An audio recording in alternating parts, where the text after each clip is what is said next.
Hey there, storytellers and story lovers. This is Harry FLAX. Prepare yourselves for today's incredible narrative. What if Bellatrix's Veela heritage awakened for 5-year-old Harry and she broke out of Azkaban Sane? A quick reminder, your likes, comments, and subscriptions are the fuel that keeps this channel running. Thank you for being awesome. Let's begin this journey together. Chapter 1, The Awakening. Harry Potter huddled in the dark confines of his cupboard, nursing a throbbing wrist. Uncle Vernon had grabbed him too hard again, this time because Harry had accidentally dropped a plate while doing dishes. The small 5-year-old boy pulled his knees to his chest, trying not to cry. Crying made noise, and noise made Uncle Vernon angry. The cupboard under the stairs had been Harry's bedroom for as long as he could remember. The space was cramped and dusty, with spiders his only companions. A thin, worn mattress covered the floor, and a single bare bulb dangled from the ceiling, though Harry rarely dared to turn it on. His stomach growled painfully. He hadn't eaten since yesterday morning, punishment for looking at Dudley funny. Harry didn't even know what that meant, but it didn't matter. The Dursleys never needed real reasons. Freak, Aunt Petunia had hissed when she locked him in. You'll stay there until you learn gratitude. Harry pressed his small palm against his wrist, wincing at the pain. In the darkness, he couldn't see the bruises forming, but he felt them. Something hot and desperate built in his chest, a feeling he couldn't name but had experienced before. It happened when Dudley chased him, when Aunt Petunia swung a frying pan at his head, when Uncle Vernon's face turned that dangerous shade of purple. I wish someone would come, Harry whispered to the darkness. I wish someone would take me away. The feeling intensified, like fire spreading through his veins. His skin tingled, and the air around him seemed to crackle with energy. The pain in his wrist suddenly flared, then vanished. Harry gasped, touching the spot where the bruise had been. Nothing. No pain at all. A strange wind stirred inside the cupboard, though there was no way for air to enter.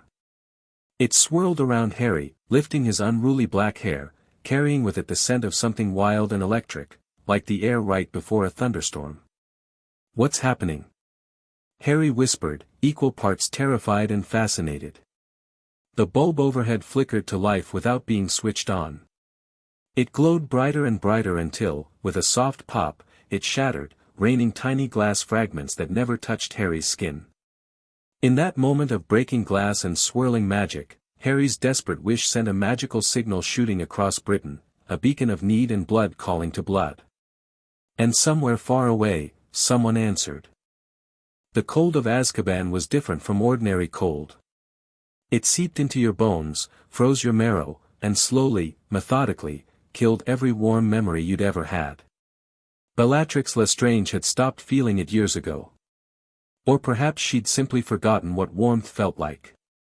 Time meant nothing in Azkaban. The days, weeks, months bled together in an endless grey fog of screams, Dementor feedings, and madness.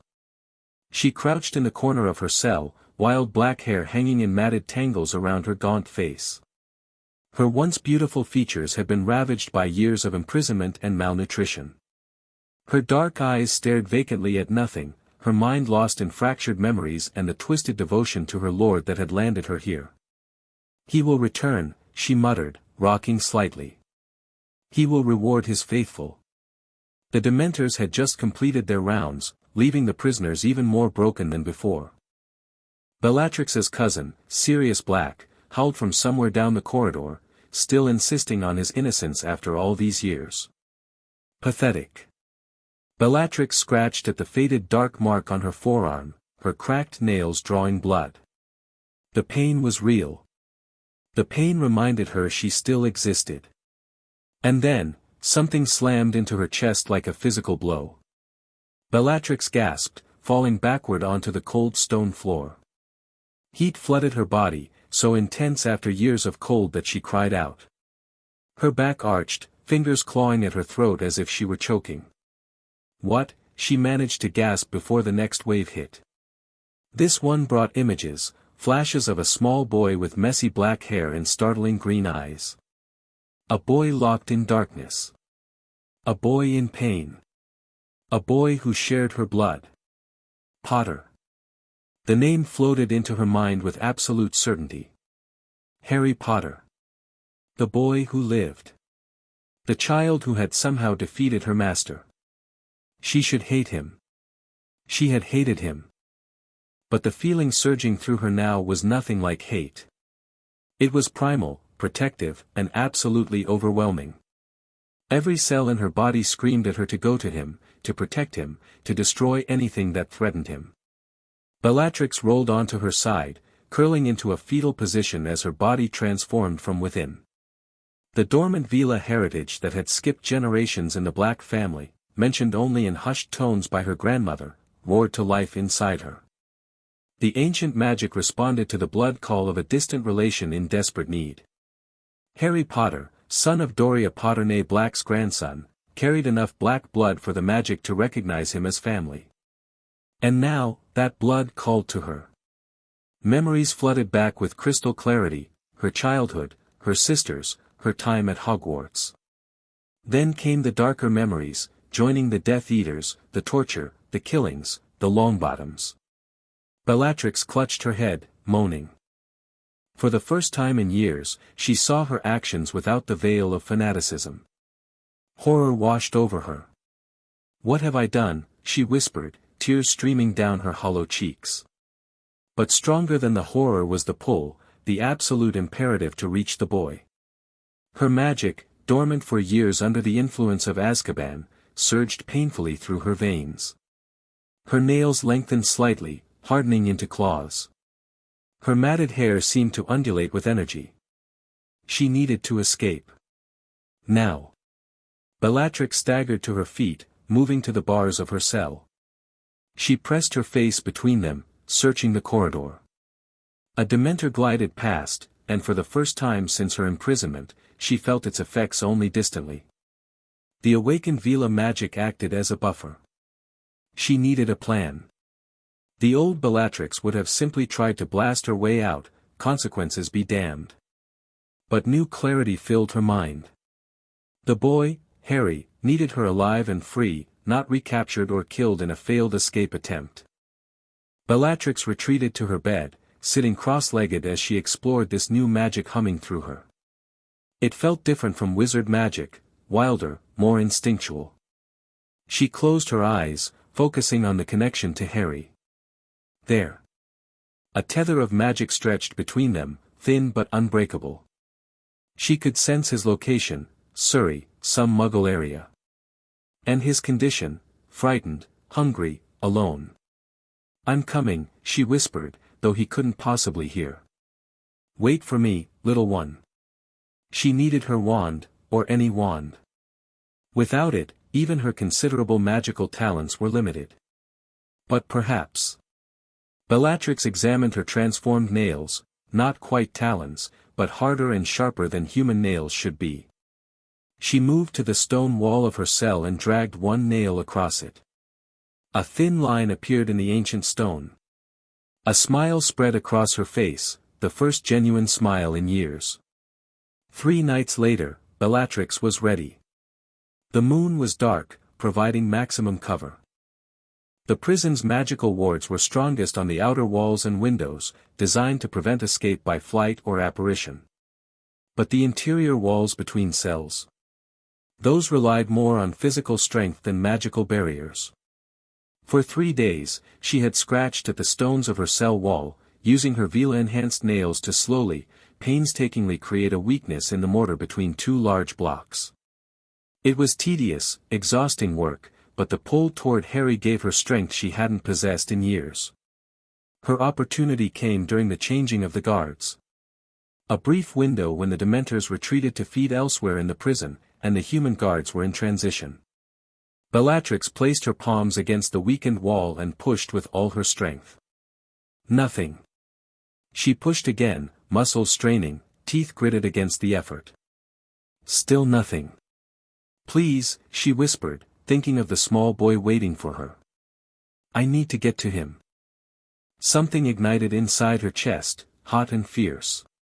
Her hands grew warmer, and when she looked down, she saw they were glowing slightly with a silvery light. Bellatrix pressed her palms against the stone once more. The weakened blocks shifted, then gave way with a grinding sound that seemed deafening in the quiet cell. Dust and debris scattered across the floor as a hole just large enough for her emaciated body appeared. Bellatrix froze, listening for alarms or approaching footsteps. Nothing. The prison remained as quiet as it ever got, filled only with the distant moans of prisoners caught in their own nightmares. She wasted no time, squeezing through the gap into the adjacent cell. Its occupant, a hollow-eyed man she vaguely recognized as a petty thief, stared at her in shock. Before he could shout, Bellatrix was across the cell, her hand clamped over his mouth. "Make a sound and I'll rip your throat out," she hissed, the old Bellatrix's cruelty surfacing momentarily. The man nodded frantically. Bellatrix searched the cell, finding nothing useful except a thin blanket, which she took. She moved to the cell door, examining the lock. It was a simple mechanical one, not the magical variety used for high-security prisoners like herself. Her enhanced nails made short work of it. The corridor stretched before her, dimly lit and eerily quiet. Bellatrix wrapped the stolen blanket around her shoulders like a cloak and moved silently along the wall, heading toward the service stairs she remembered from her initial processing into the prison. Twice she had to duck into shadows as guards passed. Once, she felt the chill of approaching dementors and pressed herself into an alcove, using her newfound mental clarity to suppress her emotions and thoughts. The dementors glided past, hesitating only briefly before continuing their rounds. After what seemed like hours, Bellatrix reached the lower levels of the prison where fewer magical barriers existed. The kitchens would be her best exit point, they had delivery entrances that opened to the outside. She crept through the deserted kitchen, heart pounding. So close now. A single guard dozed at a desk near the delivery entrance. Bellatrix picked up a heavy iron pan from a counter and approached him from behind. One swift blow, and he slumped unconscious. Bellatrix quickly searched him, finding a wand in his pocket. It wasn't her wand, but it would do. She also took his keys and a knife from the kitchen block. The delivery entrance was locked with both physical and magical barriers. The keys handled the former, and a whispered spell with the stolen wand took care of the latter. Cold, fresh air hit her face for the first time in years as Bellatrix Lestrange stepped outside Azkaban prison. The North Sea stretched before her, dark and forbidding. The small island that housed the prison was surrounded by treacherous waters and anti-apparition wards that extended for miles. Most escapees would be stuck, but Bellatrix had one advantage: blood magic. She held the stolen wand tightly, focusing on the connection to Harry. Blood calling to blood. She couldn't apparate directly to him, not from here, but she could use the connection to guide her journey. Bellatrix transformed the kitchen knife into a crude boat and cast a disillusionment charm over herself. Then she set out across the turbulent waters, guided by nothing but starlight and a magical tether pulling her toward a boy she had never met. Harry couldn't explain what happened after the light bulb shattered, but something had changed inside him. A warm, steady feeling had settled in his chest, like a tiny flame that couldn't be extinguished. For 3 days, this feeling had grown stronger, giving him courage he'd never possessed before. He'd begun to stand up to the Dursleys in small ways, meeting their eyes instead of looking down, asking for more food when he was hungry, refusing to answer to "freak" or "boy." The results had been predictable. Uncle Vernon's face had turned that dangerous shade of purple, and he'd bellowed about Harry's new attitude. Aunt Petunia had swiped at him with the back of her hand. Dudley, delighted by the increased targeting of his cousin, had made a game of Harry hunting with his friends. Now, on the 3rd night since the strange incident, Harry lay in his cupboard nursing fresh bruises. Uncle Vernon had lost his temper completely when Harry had asked why he didn't have a proper bedroom like Dudley. Ungrateful freak. Vernon had roared, grabbing Harry by the arm and shaking him. After everything we've done for you. You should be thankful we didn't dump you at an orphanage. Vernon had thrown Harry into the cupboard so hard his head had struck the wall. Then he'd slammed and locked the door, announcing that Harry wouldn't be eating for 2 days. But instead of cowering in fear, Harry felt something new, anger. Hot, righteous anger that made his hands shake and his vision blur. The flame in his chest burned higher. "I hate them," he whispered fiercely in the darkness. "I hate them, and I wish I could leave forever." As if in response, the lock on his cupboard door clicked open. Harry stared at the door in disbelief.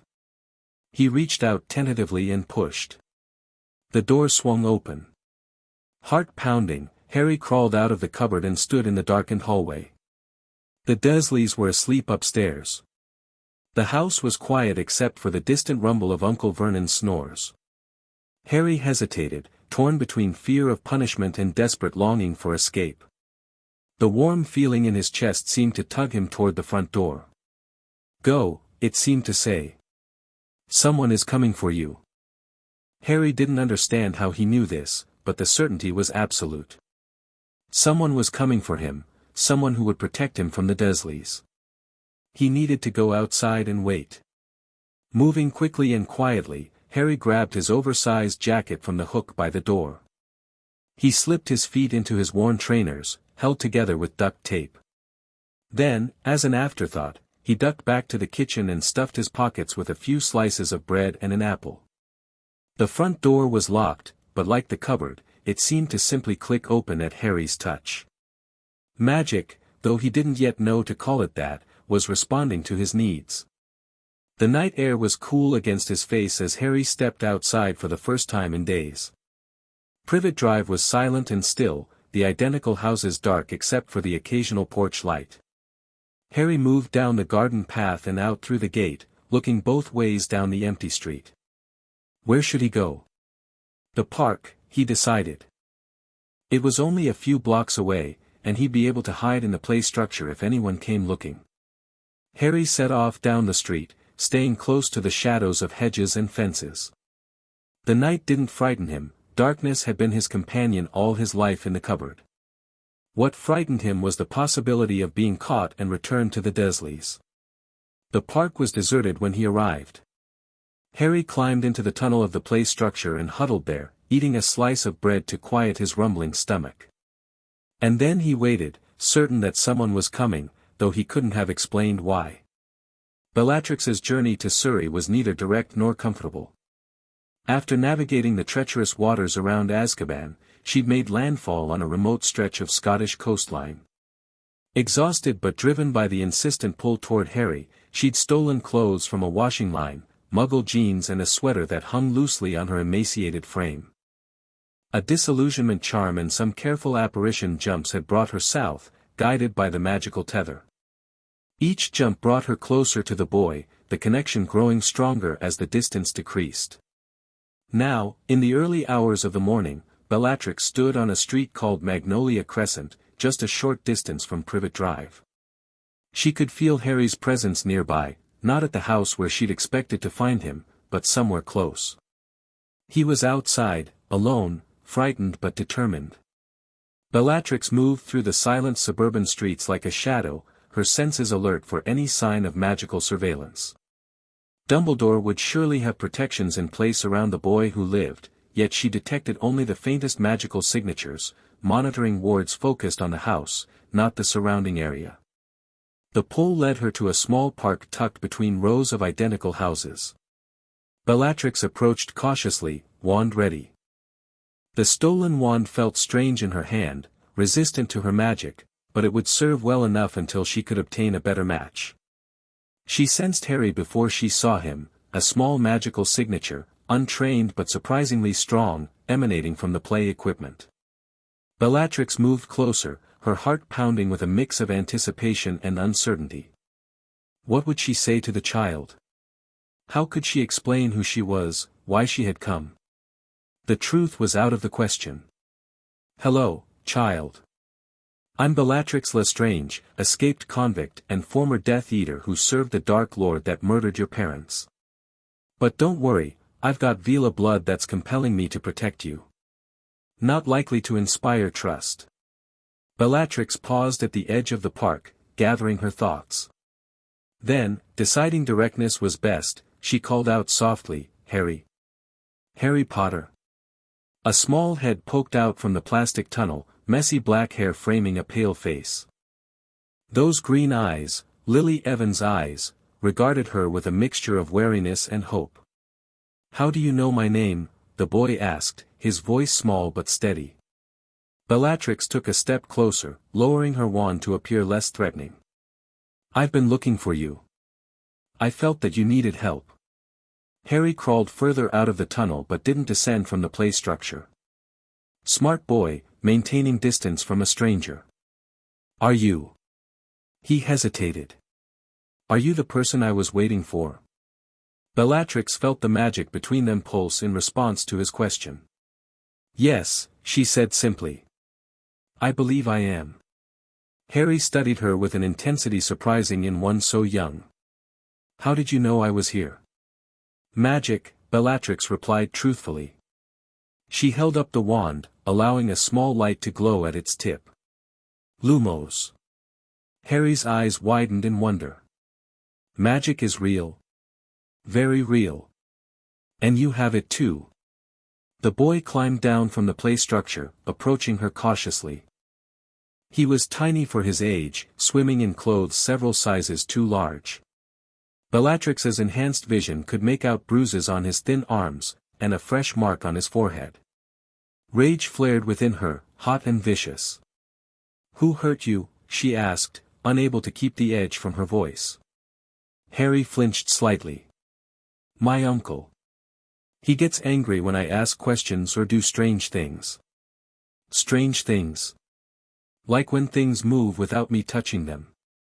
Or when my hair grew back overnight after Aunt Petunia cut it all off." Harry hesitated. "Are you going to take me back to them?" "No," Bellatrix said firmly. "Never." Relief washed over the boy's face. Then uncertainty. "Where will we go?" "Who are you?" Bellatrix considered her answer carefully. "My name is Bella. I'm related to you, distantly, through your father's family." "Not entirely a lie. As for where we'll go, I know a place we can be safe for a while. But we need to leave quickly." A decision seemed to crystallize in Harry's eyes. He stepped closer to her, drawn by the same magic that had pulled her across the country. "I'm ready," he said with the simple trust of a child who had nothing to lose. Bellatrix nodded, then tensed as she detected a magical signature approaching, an aura, or perhaps one of Dumbledore's people, responding to the breach in the monitoring wards. "We need to go now," she said urgently, holding out her hand to Harry. "Someone's coming who might try to take you back." Harry didn't hesitate. He placed his small hand in hers. The moment their skin touched, the magical connection between them flared brightly. Bellatrix gasped at the surge of power, and Harry's eyes widened in amazement. "What was that?" he whispered. "Family magic," Bellatrix said, squeezing his hand. "Hold tight to me, Harry. We're going to disappear." She pulled him close, wrapping an arm around his thin shoulders. With the stolen wand, she cast a disillusionment charm over them both just as a figure appeared at the edge of the park, Remus Lupin, she realized with a jolt of recognition. The werewolf was scanning the area, his wand out, following the trace of Harry's magical signature. "Harry," he called, voice tense with concern. "Harry, are you here?" Bellatrix backed away slowly, keeping Harry close. The boy was trembling slightly, whether from fear or the magical energy surrounding them, she couldn't tell. "Who's that?" he whispered. "Someone who knew your parents," Bellatrix murmured. "But he'd take you back to your aunt and uncle. We need to go." When they reached the edge of the park, Bellatrix operated, feeling the familiar squeeze of magical transportation. Harry gasped in shock as the world compressed around them, then expanded again to reveal a different location, a deserted stretch of coastline far from Surrey. Harry stumbled as they landed, and Bellatrix caught him before he could fall. The boy looked pale and disoriented. What was that?" he asked shakily. "Apparition. Magical transportation." Bellatrix steadied him. I'm sorry, it's uncomfortable the first time. Harry took a deep breath, visibly pulling himself together. Where are we? A temporary stop. We'll rest here briefly, then move on. Bellatrix scanned their surroundings, alert for any sign of pursuit. They had a short window before the Ministry would organize a more comprehensive search. Harry was staring at her with a mixture of awe and uncertainty. In the pale light of dawn, Bellatrix knew she must look frightening, gaunt from years in prison, her wild black hair tangled around her face, her eyes too intense in her hollowed features. Are you a witch? Harry asked suddenly. Bellatrix nodded. Yes. And you're a wizard, Harry. Like in stories? With magic wands and spells? Exactly like that.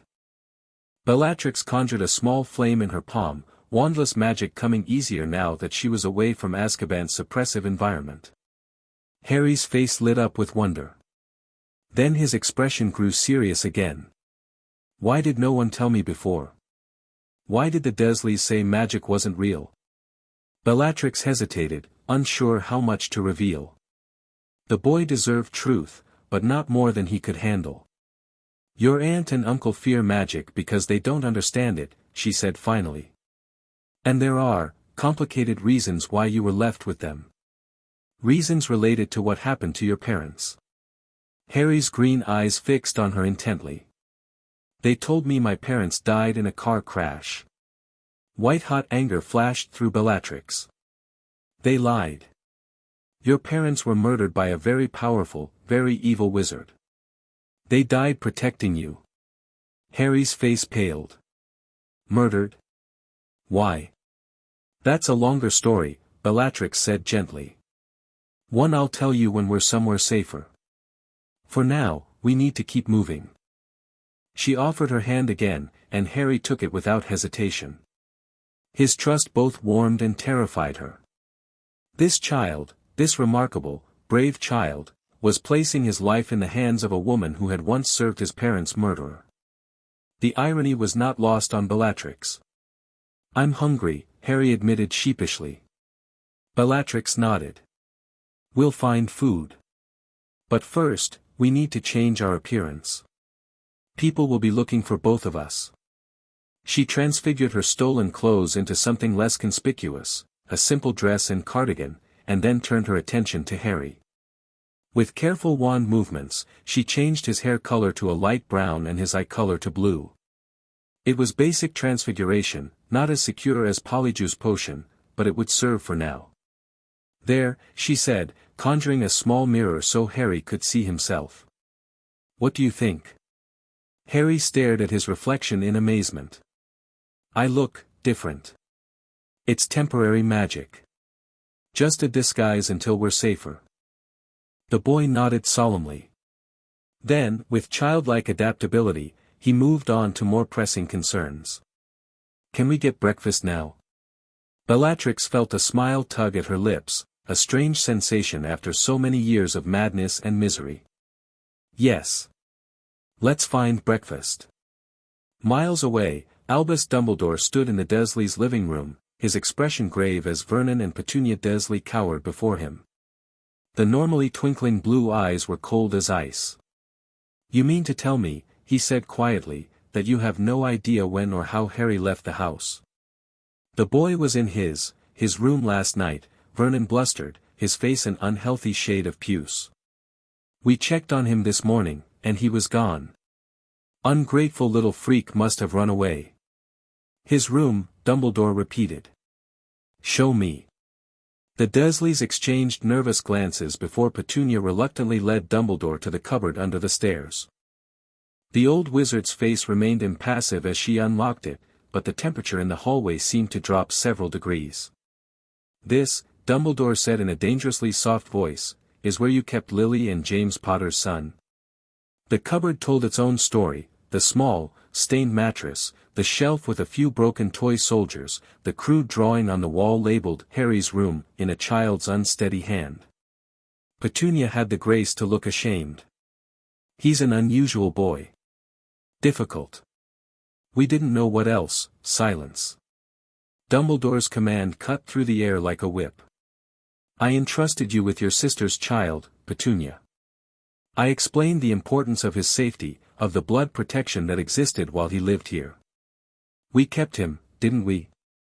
Vernon interjected. Fed him, clothed him. Dumbledore turned his gaze to Vernon, who immediately fell silent. Remus Lupin tracked Harry's magical signature to a park nearby. There, it vanished, likely due to apparition.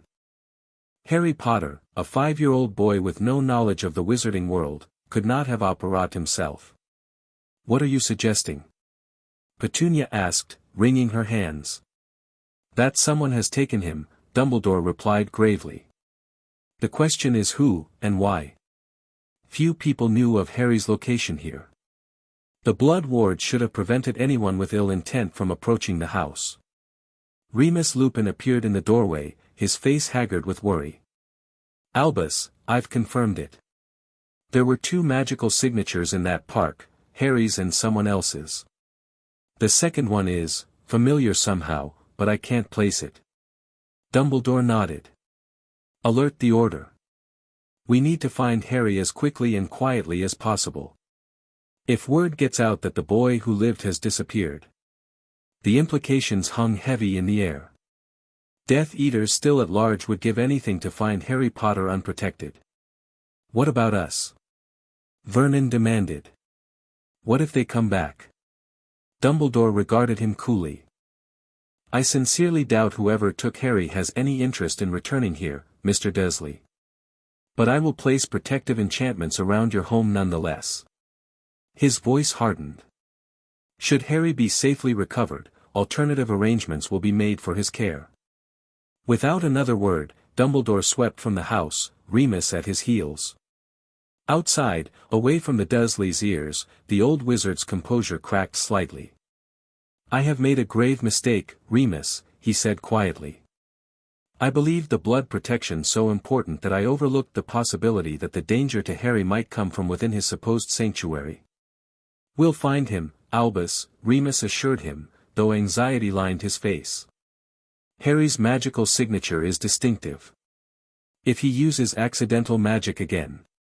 Yes, Dumbledore agreed. But I fear we are not the only ones searching.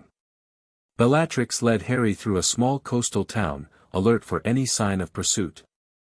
They found a cafe opening for the early morning trade, and Bellatrix used a mild confundus charm on the waitress to avoid questions about payment. Harry ate with the focused intensity of a child accustomed to hunger, carefully finishing every morsel on his plate. Bellatrix picked at her own food, her stomach unaccustomed to proper meals after years of Azkaban slop. Where are we going after this? Harry asked between bites of toast. I have a sister, Bellatrix said, surprising herself with the decision even as she spoke. Andromeda. We haven't spoken in many years. But she might help us. Why haven't you spoken to her? Bellatrix sighed, considering how to explain family estrangement to a 5-year-old. We had a disagreement about important things. Family things. I said and did things I shouldn't have. Harry nodded with the solemn understanding of a child who had witnessed plenty of adult conflicts. Will she be mad at you? Probably, Bellatrix admitted. But she's a good person. She wouldn't turn away a child who needs help, even if she's angry with me. Is she a witch too? Yes. And she has a daughter a bit older than you. This caught Harry's interest. Really? I've never had anyone to play with. Dudley always chased everyone away. The simple statement broke Bellatrix's heart. This child, this precious, powerful child, had been denied even the basic comfort of friendship. Her name is Nymphadora, Bellatrix told him. She's special, like you. She can change how she looks without a wand or spell. It's called being a metamorphmagus. Harry's eyes widened. Cool. Will I be able to do that? That's a talent you're born with, not one you can learn, Bellatrix explained. But there's plenty of other magic you'll be able to do when you're older. Will you teach me? The hope in his voice was palpable. Some things, yes. Bellatrix hesitated. But eventually, you'll go to a proper school for magic, Hogwarts, where your parents studied. Harry fell silent, processing this information. Then, with the direct curiosity of childhood, he asked, "Did you know my parents?" The question hit Bellatrix like a physical blow. How could she possibly answer? She had never met James and Lily Potter personally, but she had celebrated their deaths, had toasted the Dark Lord's success before his fall. "I knew of them," she said carefully. "They were well known in our world. Your father came from an old wizarding family. Your mother was very talented, especially in charms and potions." Harry nodded, seemingly satisfied with this answer. "And the bad wizard who killed them? Who was he?" Bellatrix tensed. "Most people don't speak his name. They call him you-know-who or he who must not be named." "That's silly," Harry said matter-of-factly. "What's his real name?" Bellatrix hesitated, then decided the boy deserved honesty. "Voldemort," she said quietly. "Lord Voldemort." Harry repeated the name, unaware of the taboo most wizards placed on it. "Why did he want to kill my parents? Why did he want to kill me?" "That's complicated," Bellatrix said. "There was a war in the wizarding world. Your parents were on one side, and he was on the other. As for why he targeted you specifically, I don't know all the details." This was partly true. Bellatrix had never been told why the Dark Lord had been so determined to kill the Potter infant, only that it was crucial to his plans. Harry seemed to accept this explanation. "Is he dead now?" Again, Bellatrix chose honesty. "I don't think so. He was defeated, somehow, when he tried to kill you. That's how you got your scar." She gestured to Harry's forehead, where the lightning bolt was visible beneath his fringe despite the disguising magic. Harry touched the scar thoughtfully. "The Dursleys said I got this in the car crash." "Another lie," Bellatrix said, unable to keep the bitterness from her voice. "That scar was made by very dark magic, Harry. It's why you're famous in our world." "Famous?" Harry looked startled. "Me? You're known as the boy who lived. You're the only person ever known to survive the killing curse." Harry absorbed this with remarkable composure for a 5-year-old. After a moment, he asked, "Is that why you came for me? Because I'm famous?" The question was so insightful that Bellatrix blinked in surprise. "No," she said firmly. "I came because you needed help. Because you were being hurt by people who should have protected you." This was not the whole truth, but it wasn't a lie either. Whatever magical compulsion had drawn her to Harry, her desire to protect him now came from something deeper, a growing sense of responsibility for this remarkable child. Harry studied her face, then nodded, apparently accepting her answer. "We should go find your sister now," he said with the practical decisiveness of someone accustomed to fending for himself. Bellatrix nodded, impressed by his resilience. "Yes. Let's go."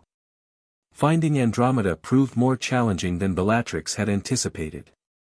Her sister had clearly taken precautions to conceal her home from magical detection, likely a habit developed during the war. Bellatrix and Harry traveled to London first, where Bellatrix risked a brief visit to Diagon Alley. Keeping Harry close and both of them disguised, she acquired a copy of the Daily Prophet. As expected, there was no news yet of Harry's disappearance. Dumbledore would keep that quiet as long as possible, but her own escape from Azkaban featured prominently on the front page. The photograph showed her prison intake image, wild-eyed and screaming. Beneath it, the headline blared, "Bellatrix Lestrange escapes Azkaban, first ever breakout from wizard prison." Harry, reading over her shoulder, looked up at her with wide eyes. "Lestrange? I thought you said your name was Bella." Bellatrix quickly folded the paper. "It's complicated, Harry. I'll explain later." "Is that why people are looking for you?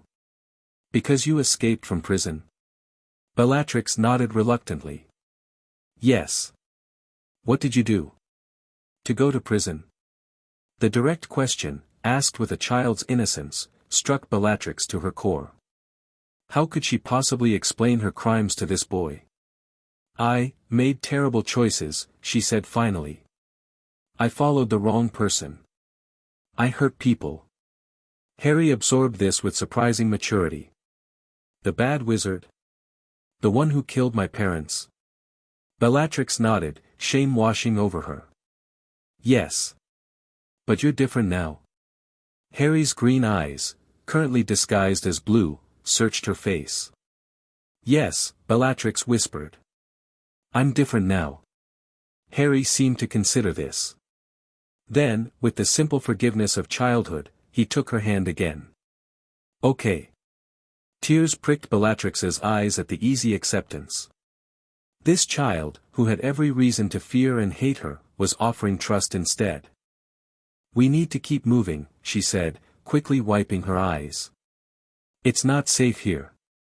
They left Diagon Alley and took a Muggle train to the outskirts of London. From there, Bellatrix followed the faint trace of familial magic that connected her to Andromeda, operating in short jumps to avoid detection. By late afternoon, they had reached a quiet village in Kent. Harry was exhausted, struggling to keep up despite his determination not to complain. Just a little further, Bellatrix encouraged, lifting the tired boy into her arms. Despite her own weakened state from years in Azkaban, she found strength in the need to protect him. At the edge of the village, Bellatrix felt Andromeda's magical signature strongly, protective wards surrounding a modest cottage set back from the road. She set Harry down, studying the barrier. What's wrong? Harry asked, sensing her hesitation. My sister has protective spells around her home, Bellatrix explained. They're designed to keep out people who might wish her harm. Will they keep you out? Bellatrix's lips twisted in a sad smile. They might. There was a time when I might have hurt her if I found her. Harry's expression turned serious. But you wouldn't now, right? No, Bellatrix said firmly. Never. Then we should try, Harry said with childlike logic. The worst that can happen is they don't let us in. Bellatrix nodded, touched by his optimism. Stay close to me. They approached the edge of the wards together. Bellatrix could feel the magic prickling against her skin, recognizing her as a threat. But there was something else too, the family magic that connected the Black Sisters, dormant but not destroyed. Bellatrix raised the stolen wand and cast a simple messaging spell. Nuncius, she whispered, focusing on Andromeda. Sister, I come seeking sanctuary. Not for myself, but for a child who needs protection. I am not who I was. The message, carried on a wisp of silver smoke, passed through the wards and toward the cottage. Bellatrix and Harry waited, the boy's small hand clutched tightly in hers. Minutes passed. Then, the wards rippled, and a figure appeared at the cottage door. Andromeda Tonks, looking so much like Bellatrix herself that Harry gasped in surprise, stood with her wand pointed directly at them. Bella, she called, her voice carrying clearly across the distance. If this is a trick, if you've come to finish what you started all those years ago. It's not a trick, Bellatrix called back. She nudged Harry slightly behind her, protective even now. I've changed, Andromeda. I can't explain how or why, not from here. But the boy needs help. Andromeda took a step forward, her wand still raised. What boy? I can barely see through your disguising charms. Bellatrix knelt beside Harry. It's all right, she murmured. She won't hurt you. With a wave of her stolen wand, she removed the transfiguration that had changed Harry's appearance. The black hair and green eyes returned, and with them, the distinctive lightning bolt scar. Andromeda's gasp was audible even from a distance. Merlin's beard, that's Harry Potter. Yes, Bellatrix confirmed. And he needs our help. For a long moment, Andromeda stood frozen in indecision. Then, with a complex wand movement, she modified the wards. Come forward, both of you. Slowly. Any hint of aggression, Bella, and you'll find I've learned a few tricks since we last met. Bellatrix nodded, guiding Harry forward. The wards parted for them like a curtain, allowing them to step onto Andromeda's property. As they drew closer, Bellatrix could see her sister more clearly. Andromeda had aged well, her features still beautiful though lined with the passing years. Her eyes, so like Bellatrix's own, were wary but not hostile. "Hello, sister," Bellatrix said softly when they stood just feet apart. "It's been a long time." 20 years, Andromeda replied, her wand still trained on Bellatrix. "Not long enough for me to forget what you said when I married Ted. What you threatened to do to our children, should we have any." Bellatrix flinched at the reminder. "I was wrong. Cruel and wrong." Andromeda's eyebrows rose in surprise at the admission. Her gaze shifted to Harry, who stood quietly beside Bellatrix, watching the exchange with solemn eyes. "Hello, Harry," Andromeda said, her voice gentling. "I'm Andromeda Tonks. I knew your father, a little, when we were younger." "Hello," Harry replied politely. "Bella says you're her sister." "Bella," Andromeda repeated, a hint of incredulity in her voice. She looked back at Bellatrix. "The papers are full of your escape. The ministry's in an uproar. And somehow, you've got Harry Potter with you. Explain, quickly, before I call the Aurors." Bellatrix took a deep breath. "It's complicated. Something awakened in me. Old family magic. Veela heritage from grandmother Irma's line." "Veela?" Andromeda's expression shifted from skepticism to curiosity. "The dormant genes. Mother always said they'd skipped our generation entirely." "Apparently not," Bellatrix replied. "It activated in response to Harry's need. He was being mistreated by those muggles Dumbledore left him with. Blood called to blood, Potter blood has black in it, through Doria." That's not possible," Andromeda said, but uncertainty had crept into her voice. "Veela guardian bonds are incredibly rare, and they don't activate across such distant blood relations." "Yet here we are," Bellatrix said simply. She held out her free hand, allowing a faint silvery glow to manifest in her palm, the telltale sign of awakened Veela magic. Andromeda stared at the glow, then at Harry, who was watching with fascination. "You're saying that Harry's distress triggered a dormant Veela guardian response in you?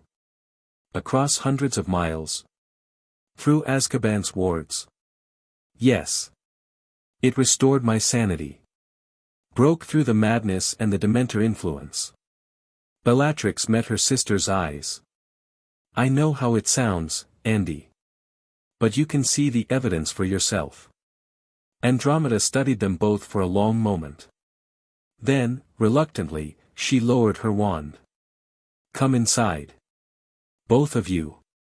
"But I'm keeping my wand ready, Bella. And if this is some elaborate plot to harm my family or the boy?" "It's not," Bellatrix assured her.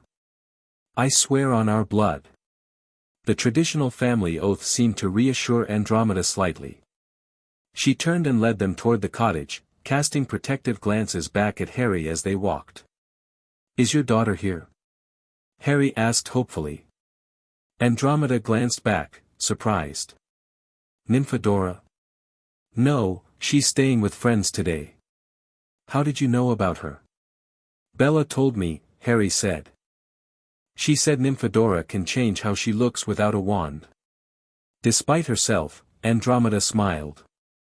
"Yes, she can. She's quite proud of that ability." "Wicked," Harry said with genuine admiration.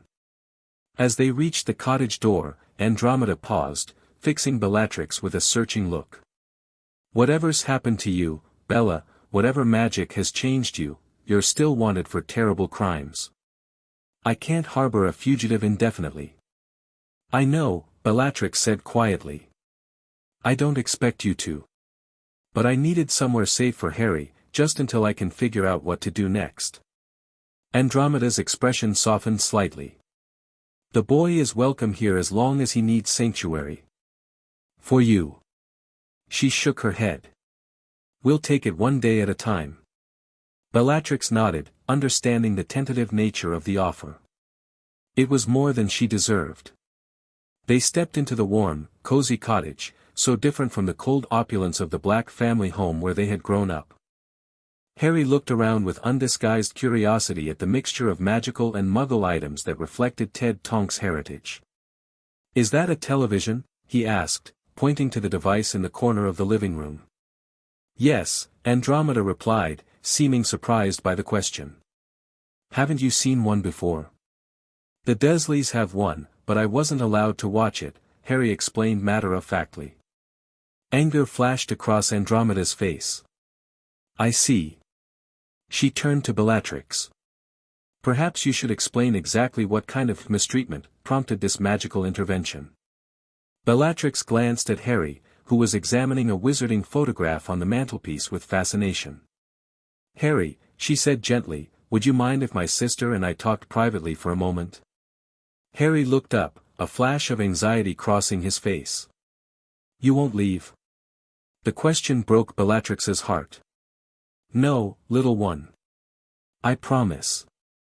I'll be right in the next room." Harry hesitated, then nodded. Andromeda gestured to the kitchen, and the sisters left Harry exploring the living room, though both kept him in sight. In hushed tones, Bellatrix described what she knew of Harry's life with the Dursleys, the cupboard, the hunger, the casual cruelty. As she spoke, Andromeda's expression grew increasingly horrified. "Dumbledore placed him there," she asked incredulously. "With people who would treat a child that way?" "Apparently," Bellatrix confirmed. "I don't know why. Blood protection, perhaps, through Lily Potter's sister. But whatever the reason, it doesn't justify abuse," Andromeda finished firmly. She glanced at Harry, who had discovered a wizarding chess set and was watching the pieces move with delight. Poor child. No wonder the guardian magic activated. Bellatrix nodded. "I don't expect you to understand or forgive what I've done, Andy. But believe me when I say I'll die before I let anyone hurt that boy again." Andromeda studied her sister's face. "You really have changed," she said wonderingly. "The Bellatrix I knew would never have cared about a half-blood child suffering. The Bellatrix you knew was twisted by hatred and pure-blood mania," Bellatrix said quietly. "And later, by the Dark Lord's influence and Azkaban's madness. I can't undo what I did. But I can try to protect Harry." A tentative understanding passed between the sisters. Not forgiveness, it was too soon for that, but a fragile truce built around a shared concern for a vulnerable child. "He'll need to stay hidden," Andromeda said practically. "Dumbledore will be searching for him. And if the remaining Death Eaters learn he's missing—" "I know," Bellatrix agreed grimly. "We need a plan. Somewhere safer than here, no offense intended. None taken. This home isn't warded to withstand determined magical searchers." Andromeda hesitated. "Have you considered Narcissa?" Bellatrix's expression darkened. "Lucius is too deeply connected to the Dark Lord's former circle. I won't risk Harry."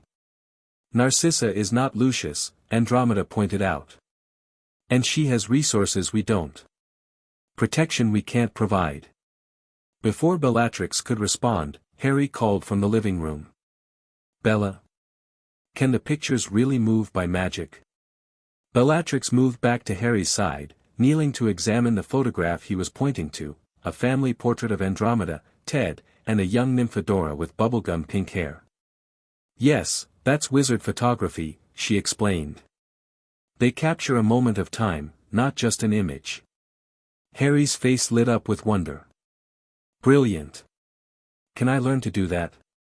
"Eventually," Bellatrix promised. "There's so much magic for you to learn, Harry.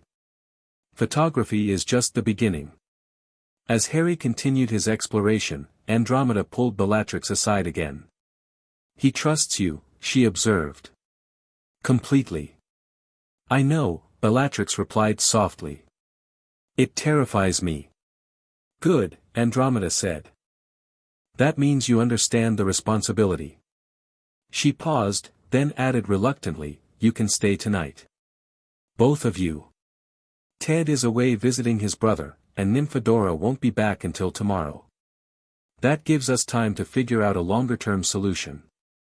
Thank you, Bellatrix said, genuine gratitude in her voice. For Harry's sake. For Harry's sake, Andromeda agreed. Then, with a hint of her old warmth, she added, and perhaps a little for my long-lost sister's sake as well. That night, as Harry slept in Nymphadora's room, Bellatrix and Andromeda sat in the kitchen, drinking tea and talking in low voices. Years of estrangement fell away as they spoke of family, of the war, of the choices that had driven them apart. Bellatrix did not try to justify her crimes or excuse her past cruelty. Instead, she listened as Andromeda described the pain of being cast out from her family, of raising Nymphadora in a world where half-bloods faced prejudice and dangers. I'm sorry, Andy, Bellatrix said when her sister finished. Truly. I was wrong. Andromeda regarded her with a mixture of wariness and hope. The Bella I knew would never have admitted that. The Bella you knew is gone, Bellatrix said simply. Washed away by Veela magic and Harry's need. Is that all it was? Andromeda asked perceptively. Or was there always a part of you, buried deep, that questioned the pure-blood dogma we were raised with? Bellatrix considered this. Perhaps, she admitted. Before the Dark Lord, before Rodolphius and the marriage our parents arranged. I remember wondering sometimes. But then I pushed those thoughts away. And now? Now I look at Harry, James and Lily Potter's son, a half-blood by the old definitions, and I see a child of extraordinary courage and magic. Nothing else matters. Andromeda nodded slowly. The guardian bond is powerful, but it doesn't completely override a person's nature. It enhanced what was already there, Bella. Remember that. Their conversation was interrupted by a silver Patronus gliding through the wall, a wolf, Remus Lupin's messenger. It spoke with his voice, Andromeda, I need to speak with you urgently about Harry Potter. May I call tomorrow morning? Please respond. The sisters exchanged alarmed glances. How did he know to contact me? Andromeda wondered aloud. They're contacting everyone with connections to the Potters or to me, Bellatrix surmised. You're on both lists. Andromeda sighed. I'll have to respond. If I don't, it will raise suspicions. We need to leave before morning, Bellatrix said decisively. Where will you go? Bellatrix hesitated. I've been considering our options. There's a property, an old black family hunting lodge in Scotland. Unplottable, and the wards are keyed to black blood. Even our father didn't know about it. Grandmother Irma showed it to me once, said it was a sanctuary for the women of the family if they ever needed it. I never knew about this, Andromeda said, surprised. You had already left the family by then, Bellatrix explained. And I think grandmother only shared it with me because she sensed something in my magic that resonated with hers. The Veela heritage, Andromeda realized. It must have been latent in you even then. Bellatrix nodded. It's our best option for now. Isolated, protected, and unknown to both the Ministry and the Dark Lord's followers. Very well, Andromeda agreed reluctantly. But promise me you'll stay in contact. An owl, a Patronus message, something to let me know you're both safe. I promise, Bellatrix said. She hesitated, then added, thank you, Andy. For not turning us away. Andromeda's expression softened. We're still sisters, Bella. Despite everything. The simple acceptance brought tears to Bellatrix's eyes, tears she quickly blinked away. 20 years of hatred and bitterness couldn't be erased in a single day, but it was a start. I'll wake Harry, Bellatrix said, rising from the table. We should leave while it's still dark. Harry took the news of their departure with the resigned acceptance of a child accustomed to uncertainty. He thanked Andromeda politely for her hospitality and promised to visit her daughter someday. "I'd like to see someone change their appearance," he explained seriously. "It sounds brilliant." Andromeda smiled, touching his cheek gently. "You're welcome here anytime, Harry. Remember that." She provided them with food, clean clothes for Harry, and a proper wand for Bellatrix, one she had kept as a spare after Ted had received a replacement. "It's not ideal," Andromeda said as Bellatrix tested the wand, "but it should work better than that stolen one." Bellatrix nodded gratefully. The new wand wasn't a perfect match, but it responded more naturally to her magic. As they prepared to leave, Andromeda pulled her sister into an unexpected embrace. "Be careful," she whispered. "And take care of him." "I will," Bellatrix promised, returning the hug awkwardly. Physical affection had been rare in their family, and years in Azkaban had only increased her discomfort with touch. Harry took Bellatrix's hand trustingly as she prepared to apparate. Just before they disappeared, Andromeda called out, "Bella. When the time is right, consider approaching Narcissa. Blood calls to blood, for all of us." With those words echoing in her mind, Bellatrix apparat, taking Harry with her into an uncertain future. The journey to Scotland required multiple apparition jumps, each one leaving Harry increasingly queasy. By the third jump, Bellatrix decided to rest, finding a secluded spot in the countryside where they could catch their breath. "Are you all right?" she asked Harry, who was looking distinctly green. "I don't think I like apparating," the boy admitted, sitting down on a fallen log. Bellatrix smiled sympathetically. "Many people don't. We'll take a longer break before the next jump." Harry nodded gratefully, then asked, "Where exactly are we going?" "A special place," Bellatrix explained. "A house that belonged to my grandmother. It's hidden by magic, no one can find it unless they're invited by someone with black family blood. And I have black family blood too." "That's why you found me?" "Yes," Bellatrix confirmed. "Your grandmother on your father's side was Doria Black. It's a distant connection, but enough for the family magic to recognize you." Harry considered this. "So we're related? Like, cousins?" "Very distant cousins," Bellatrix said, smiling at his attempt to understand. "Family trees in wizarding families can be complicated." The sun was rising, casting long shadows across the countryside. Bellatrix cast detection spells, checking for any sign of pursuit. Finding none, she relaxed slightly. "We should keep moving," she told Harry. "Just 2 more jumps, and we'll be there." Harry stood up bravely, taking her hand again.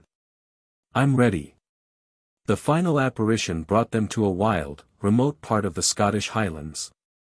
Mountains rose in the distance, and a dense forest stretched before them. To Muggle eyes, the area would appear completely uninhabited, protected by notice-me-not charms and misdirection spells.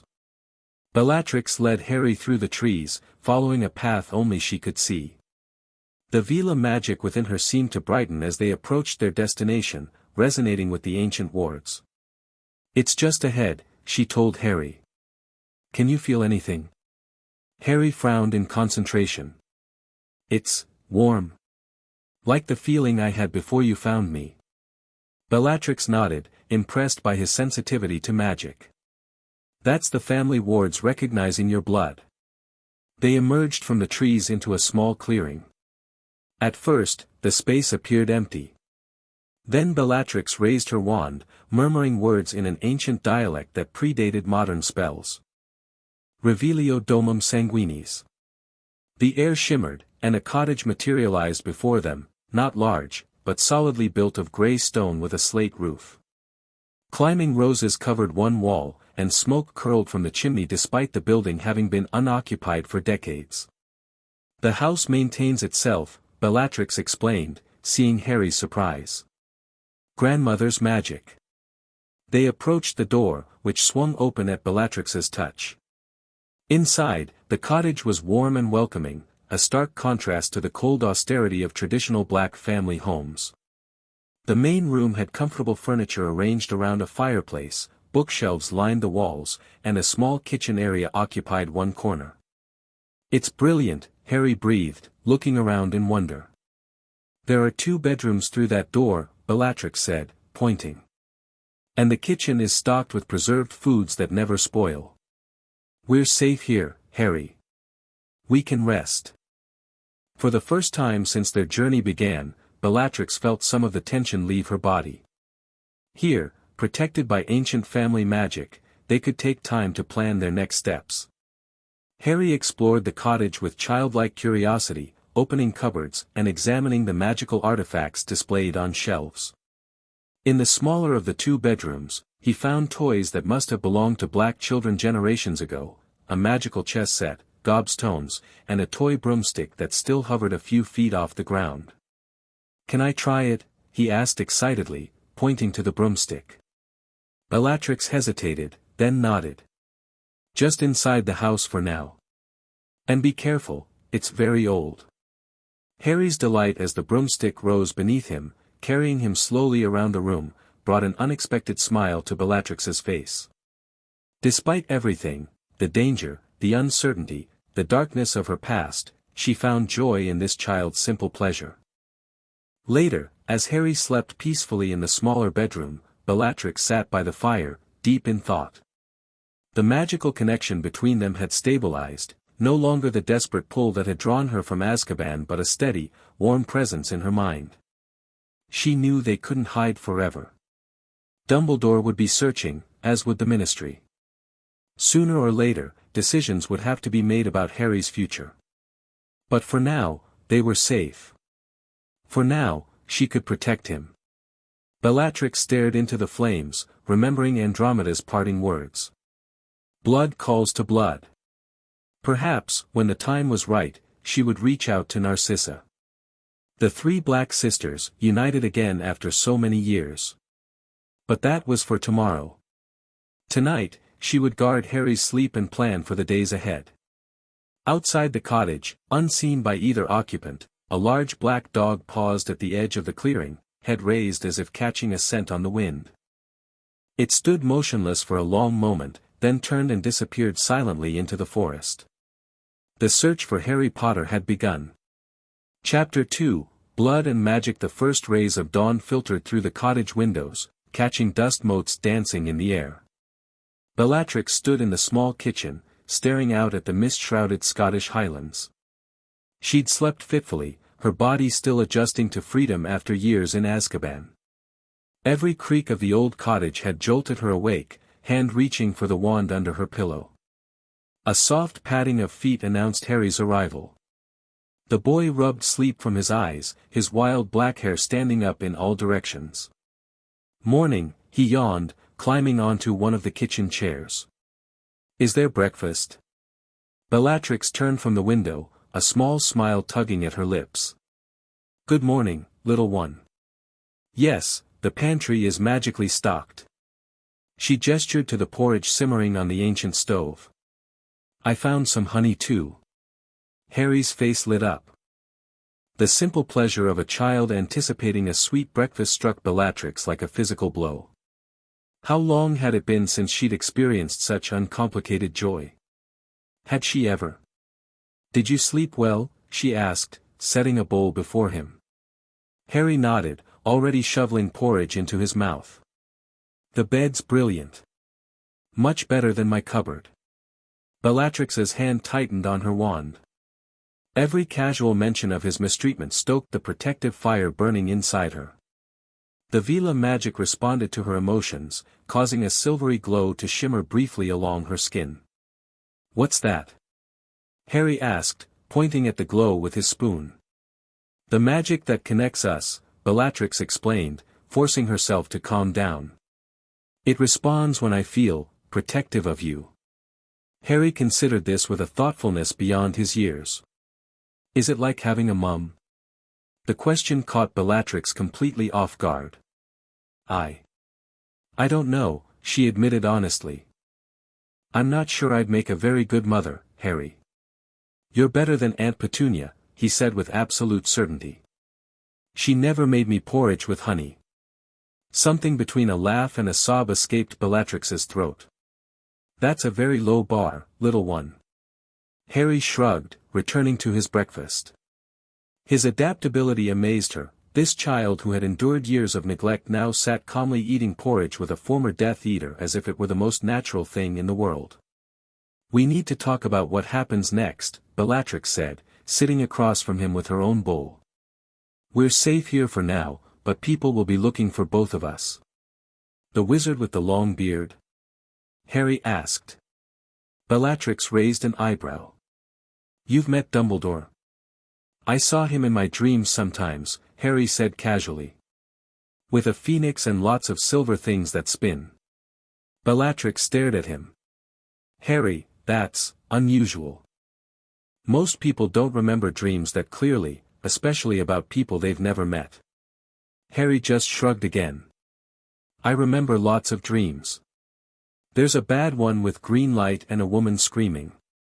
And sometimes a flying motorcycle. The casual description of what must be memories from the night his parents died sent a chill down Bellatrix's spine. There was something extraordinary about this child beyond his famous survival of the killing curse. Yes, Dumbledore will be looking for you, she confirmed. And others, people from the Ministry of Magic, and possibly, others who would wish you harm. The bad wizard's friends? Yes. Death Eaters, Bellatrix said, the title tasting bitter on her tongue. Like I used to be. Harry studied her face. But you're not anymore. No. Never again. He nodded, apparently satisfied. So what do we do? Bellatrix considered their options. First, you need to learn about magic, your magic. The basics, at least. Enough to protect yourself if we're ever separated. Harry's eyes lit up. You'll teach me spells. Some simple ones, Bellatrix agreed. You're very young to be doing controlled magic, but your accidental magic is strong. With guidance, you should be able to manage a few protective spells. Harry abandoned his porridge, practically bouncing in his seat. Can we start now? Bellatrix couldn't help smiling at his enthusiasm. Finish your breakfast first. Magic takes energy. While Harry wolfed down the remainder of his porridge, Bellatrix mentally catalogued what she needed to teach him. Not dark arts, certainly, though that was where her expertise lay. Simple protective charms, perhaps some basic magical theory. She'd need to modify her approach for a 5-year-old's understanding. After breakfast, they moved to the main room of the cottage. Bellatrix cleared a space in the center, then knelt to Harry's level. Magic comes from within you, she began, placing a hand over his heart. It's in your blood, your bones, every part of you. Wands help focus it, direct it, but the power is yours. Harry nodded solemnly. Close your eyes, Bellatrix instructed. Feel the magic inside you. It might feel warm, or like a humming, or a kind of pressure. The boy's face scrunched in concentration, eyes squeezed shut. After a moment, his expression cleared. I feel it. Like buzzing bees in my chest. Good, Bellatrix praised, genuinely impressed. Most children took much longer to sense their magical core. Now, keep your eyes closed and hold out your hand, palm up. Harry complied, his small hand steady and trusting. I want you to imagine that buzzing feeling gathering in your palm. Just a little bit of it, flowing down your arm like water in a stream. Bellatrix watched closely as Harry's face tightened with effort. To her astonishment, a faint glow appeared almost immediately above his palm, unstable and flickering, but undeniably there. Harry, she said softly, open your eyes. The boy's green eyes flew open, widening as he saw the small ball of magical light hovering above his hand. I did it, he gasped. You did, Bellatrix confirmed, unable to keep the wonder from her voice. That's extraordinary, Harry. Most children can't manage that kind of wandless magic until they're much older. The light wobbled then dissipated as Harry's concentration broke with his excitement. Can I try again? Can I learn more? Yes, but not too much at once, Bellatrix cautioned. Magic is like a muscle, you need to strengthen it gradually. They spent the morning on simple exercises, calling and releasing the light, sensing the magic in objects around them, and a basic shield charm that Harry could trigger with focused intent rather than specific words. By lunchtime, the boy was visibly tired but radiating happiness. "You're a natural, little one," Bellatrix told him as they shared bread and cheese from the pantry. "Your parents would be proud." Harry's smile faded slightly. "Can you tell me more about them?" "The Dursleys never talked about them, except to say they were drunks who died in a car crash." Fury flashed through Bellatrix at this casual cruelty. "That was a lie. Your parents were powerful, respected magical people who died protecting you." She hesitated, unsure how much to share about her own complicated connection to their deaths. "I didn't know them personally," she admitted. "But everyone in our world knew of James and Lily Potter. Your father came from an old wizarding family, wealthy, influential. He was talented at transfiguration and known for being quite the prankster at school." Harry leaned forward eagerly. "And my mum?"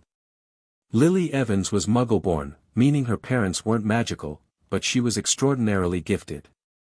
Especially in potions and charms." Bellatrix paused, remembering what little she knew that wasn't tainted by pure-blood prejudice. "She had red hair, and everyone says you have her eyes." "Green," Harry said, touching his face beneath his glasses. "Aunt Petunia hated my eyes. She said they were freakish." "They're beautiful," Bellatrix corrected firmly. "And they connect you to your mother." Harry absorbed this information like a sponge. "Did they go to the magic school you mentioned?" "Hogwash?" "Hogwarts," Bellatrix corrected, smiling. "Yes, all young witches and wizards in Britain attend Hogwarts.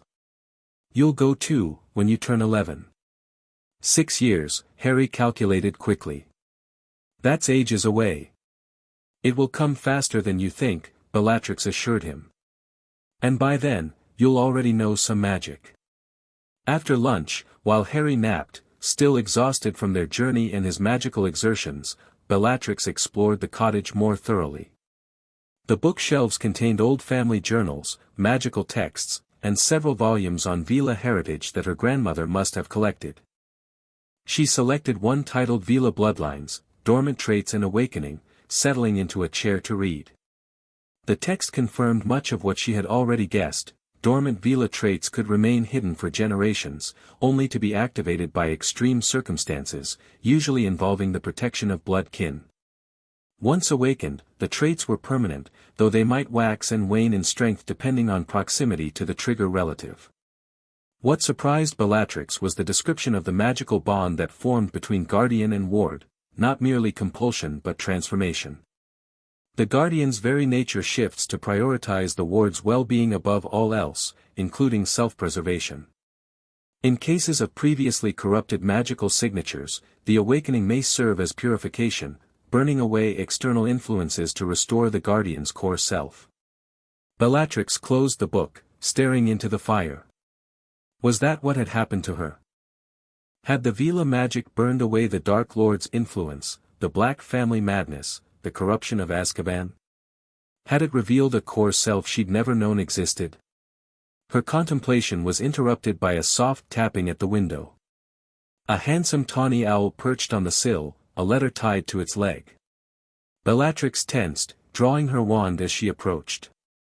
No one should have been able to find this location, not even by owl. Unless...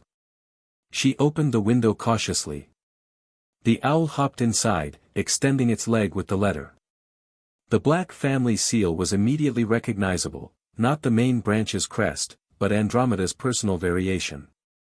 Bellatrix opened it quickly. "Bella, Remus Lupin visited this morning, asking if I'd seen or heard from you. I claimed ignorance, of course, but he's a werewolf with enhanced senses, he may have detected traces of your magic or Harry's. Be cautious." More concerning, Lucius Malfoy also paid a courtesy call yesterday evening after you left. He mentioned that the ministry is offering rewards for information about you or Harry. Narcissa wasn't with him, but she sent a separate message asking to meet me privately. I've arranged to see her tomorrow. I don't know if the cottage's protections will hold against dedicated magical trackers. Consider alternate arrangements. The enclosed pendant is a portkey keyed to a safe location, use it if you're discovered. Stay safe, both of you. Andy Bellatrix slipped the silver pendant from the envelope, a simple black family emblem on a chain. She placed it around her neck, tucking it beneath her robes. Andromeda's warning confirmed her own unease, they couldn't rely on remaining hidden indefinitely. The cottage's wards were formidable, designed by a paranoid black grandmother with Veela blood, but they weren't infallible. Especially if blood relatives like Narcissa were actively searching. Harry woke from his nap an hour later, full of energy and questions. Bellatrix decided against sharing Andromeda's warning immediately, no need to frighten the boy until necessary. Instead, she continued his magical education, showing him how to sense the cottage's protective wards. Close your eyes and extend your awareness outward, she instructed. Like ripples in a pond. Harry's face creased with concentration. After several minutes, his eyes flew open. I feel them. Like a big bubble all around us. Exactly, Bellatrix confirmed. If anyone tries to cross that bubble without permission, we'll know. Could I make bubbles like that someday? With proper training, yes. Wards are complex magic, but you've got the sensitivity for it. They spent the afternoon exploring the cottage grounds within the protective boundary. Bellatrix showed Harry how to identify magical plants growing in the small garden, explained the differences between magical and non-magical animals when they spotted a rabbit that was definitely not an ordinary cottontail, and demonstrated simple wandless spells that didn't require the precision of wand movements. As dusk approached, they returned to the cottage. Bellatrix was preparing a simple dinner when she felt a slight ripple in the wards, not a breach, but recognition of someone with black blood approaching the outer perimeter. She froze, wand immediately in hand. Harry, she said calmly, go to your room and stay there until I call you. The boy looked up from the magical picture book he'd found. What's wrong? Someone's approaching. Probably family, since the wards haven't rejected them, but we need to be careful. Harry nodded solemnly, setting down his book. Should I practice my shield charm? Yes, Bellatrix agreed, touched by his practical response to danger. Stay quiet and keep your magic ready. Once Harry was safely in the bedroom, Bellatrix moved to the cottage door, positioning herself to have maximum coverage of the approach path. Through the front window, she could see a solitary figure emerging from the forest edge, a woman in elegant green robes, blonde hair gleaming in the fading light. Narcissa. Bellatrix's grip tightened on her wand. Her youngest sister had not visited her once during her years in Azkaban. Their last meeting had been at Bellatrix's trial, where Narcissa had sat stone-faced beside Lucius as Bellatrix screamed her loyalty to the Dark Lord. Yet blood called to blood. And Narcissa had approached alone. Bellatrix opened the door before her sister could knock, keeping her wand visible but not directly pointed. Sissy, she said simply. Narcissa Malfoy stood perfectly composed, not a hair out of place despite having clearly traveled through difficult terrain to reach the cottage. Only the slight widening of her blue eyes betrayed her shock at seeing Bellatrix. You look different, Narcissa said finally. Saner. Bellatrix gave a harsh laugh. Amazing what freedom from Dementors can do for one's complexion. May I come in? Narcissa asked, ignoring the bitterness in her sister's tone. I've come alone, and not with hostile intent. Bellatrix hesitated, then stepped aside. Narcissa crossed the threshold cautiously, her eyes taking in the modest interior of the cottage. Grandmother Irma's secret retreat, she murmured. I always thought it was just a family legend. How did you find us? Bellatrix demanded, closing the door but maintaining her guard. I didn't know for certain you were here, Narcissa admitted. But after speaking with Andromeda, I guessed you might seek old family sanctuaries. I simply followed the blood connection, something Lucius cannot do. And why have you come, sissy? Surely not for a tearful family reunion. Narcissa's perfect composure cracked slightly. Is it so hard to believe I might be concerned for my sister? The papers say you've lost your mind completely. The papers have never been particularly accurate about my mental state, Bellatrix retorted. What do you want, Narcissa? Her sister sighed, removing her traveling cloak and draping it over a chair with automatic elegance. Information, primarily. Is it true you have Harry Potter? Bellatrix tensed. Why do you ask? Because the entire wizarding world is looking for him, Narcissa replied evenly. Dumbledore has mobilized his old order members. The ministry has Aurors searching. And Lucius? She hesitated. Lucius has been in contact with certain former associates who have a vested interest in finding the boy who lived. Death Eaters, Bellatrix translated flatly. Those who escaped Azkaban, yes. Narcissa met her sister's gaze directly. They believe you've taken the boy to deliver him to the Dark Lord, should he return. A bark of laughter escaped Bellatrix. Of course they do. And what do you believe, sissy? Narcissa studied her carefully. I believe something has changed you. Andromeda mentioned Veela heritage awakening. Is that true? Instead of answering directly, Bellatrix allowed the silvery glow of Veela magic to shimmer along her skin. Narcissa's eyes widened. Extraordinary, she whispered. Grandmother always said it might manifest in one of us, but after so many generations. It was dormant until Harry needed protection, Bellatrix explained. Blood called to blood. The Potter connection through Doria, Narcissa nodded. But that's such a distant relation. His need was great, Bellatrix said simply. The Muggles were abusing him. Narcissa's perfect features hardened. Abusing the heir of an ancient and noble house. Unthinkable. Bellatrix almost smiled at her sister's predictable response, not outrage at child abuse itself, but at the abuse of a child with proper wizarding heritage. So where is he? Narcissa asked, glancing around. The famous boy who lived. Safe, Bellatrix replied.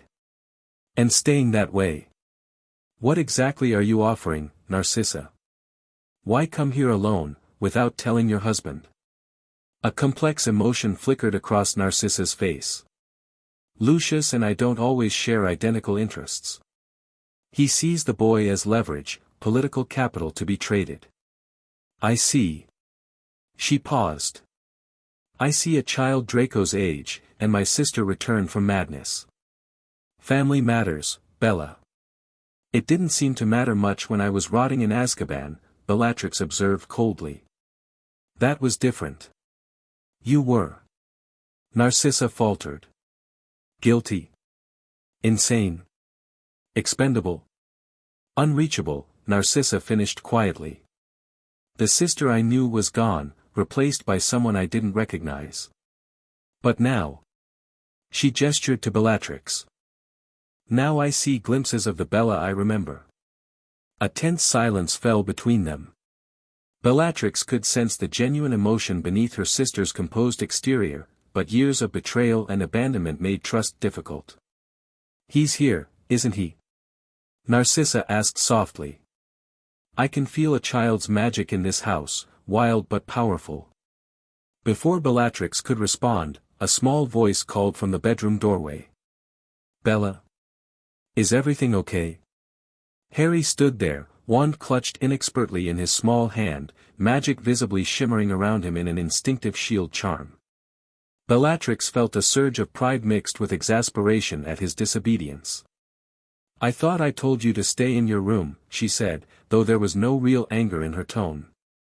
I felt another person with black blood, Harry explained, eyes fixed warily on Narcissa. Like you, but different. Narcissa stared at the boy, taking in the messy black hair, the lightning bolt scar, and most notably, the magical shield he'd managed to create without proper training.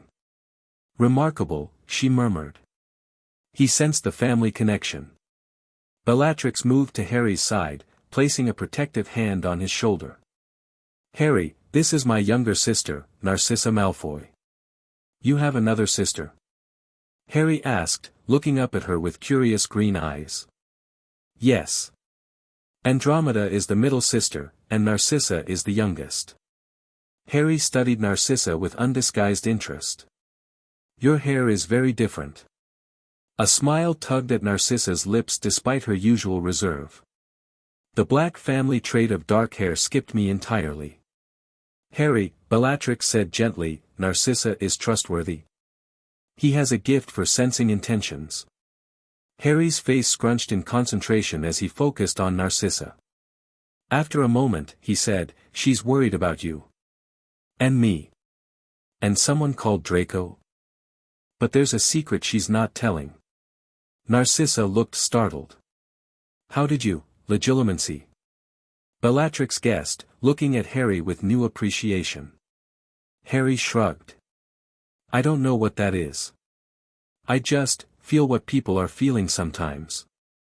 The Dursleys hated it when I knew things I shouldn't. Natural legilimency, Narcissa breathed. In a 5-year-old. No wonder the Dark Lord, she stopped abruptly. Bellatrix's gaze sharpened. No wonder the Dark Lord what, sissy? Narcissa hesitated, then seemed to reach a decision. There were rumors, after that night. About why he went after the Potters specifically, why he was so determined to kill their child personally. A prophecy, Harry said suddenly, making both women stare at him. I heard that word in my dreams. The man with the long beard was talking about it.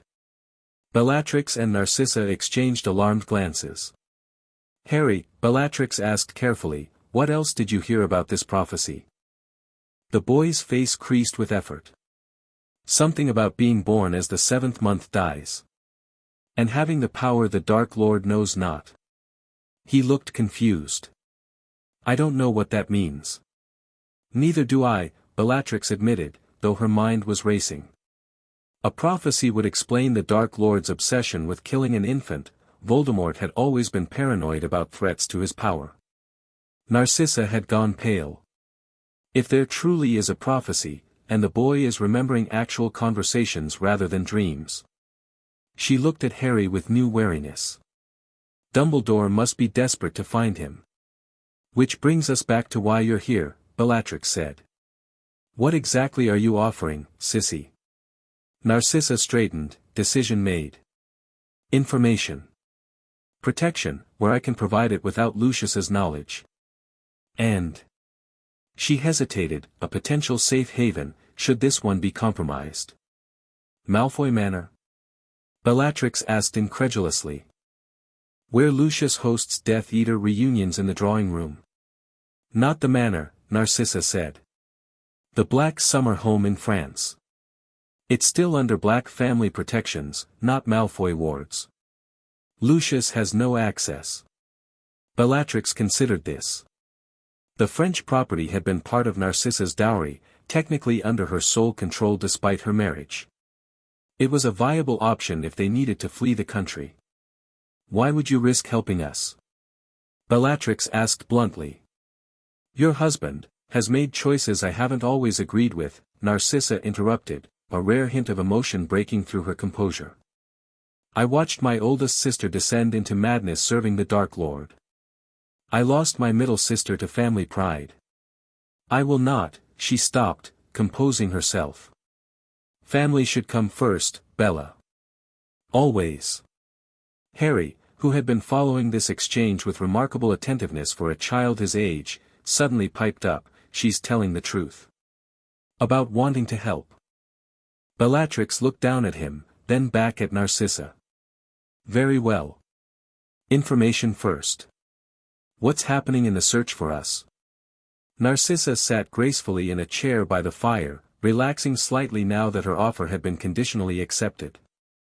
Dumbledore is keeping Harry's disappearance quiet from the general public, but the Ministry is fully aware. They're operating under the assumption that you kidnapped him for revenge or to curry favor with absent allies. And Lucius's associates? Divided. Some believe you're delivering the boy to wherever the Dark Lord's spirit may be hiding. Others think you've gone truly mad and are acting without purpose. All want the boy found. And Dumbledore's people? The werewolf, Lupin, is leading the search. He was at Andromeda's yesterday, asking questions. I believe Black's old friend, Pettigrew, has also been consulted, though he's been living as a virtual recluse since the trials. Bellatrix processed this information. And the official ministry position on me? Kiss on sight, Narcissa said bluntly. Though Dumbledore is advocating for capture instead, claiming you might lead them to Harry. Bellatrix nodded grimly. She'd expected nothing less. Harry tugged at her sleeve. What does kiss on sight mean? The sisters exchanged glances. It means they want to punish me very severely if they catch me, Bellatrix explained, simplifying the horror of the Dementor's kiss for a 5-year-old. That's not fair, Harry said with a child's straightforward sense of justice. You're good now. Narcissa raised an elegant eyebrow. Is she? Yes, Harry said with absolute certainty. She saved me from the Dursleys. She's teaching me magic. And her magic feels clean. Both sisters stared at him. Clean. Bellatrix repeated. Harry nodded. Before, when you found me, there were still dark bits clinging to your magic. Like sticky cobwebs. But they're mostly gone now. Narcissa looked stunned. He can see magical auras. Natural legilimency. Prophetic dreams. She shook her head in disbelief. What exactly are you, Harry Potter? Just Harry, the boy said with a shrug, clearly uncomfortable with the attention. Bellatrix placed a protective arm around his shoulders. He's a child who needs dinner and rest. We've done enough magic lessons for today. Taking the hint, Narcissa rose. I should return before my absence is noted. Lucius believes I'm visiting an exclusive boutique in Paris. And what will you tell him when he asks why you've returned empty-handed? Narcissa smiled coolly. That nothing met my exacting standards, of course. She reached into her robes and removed a small package. This is for both of you.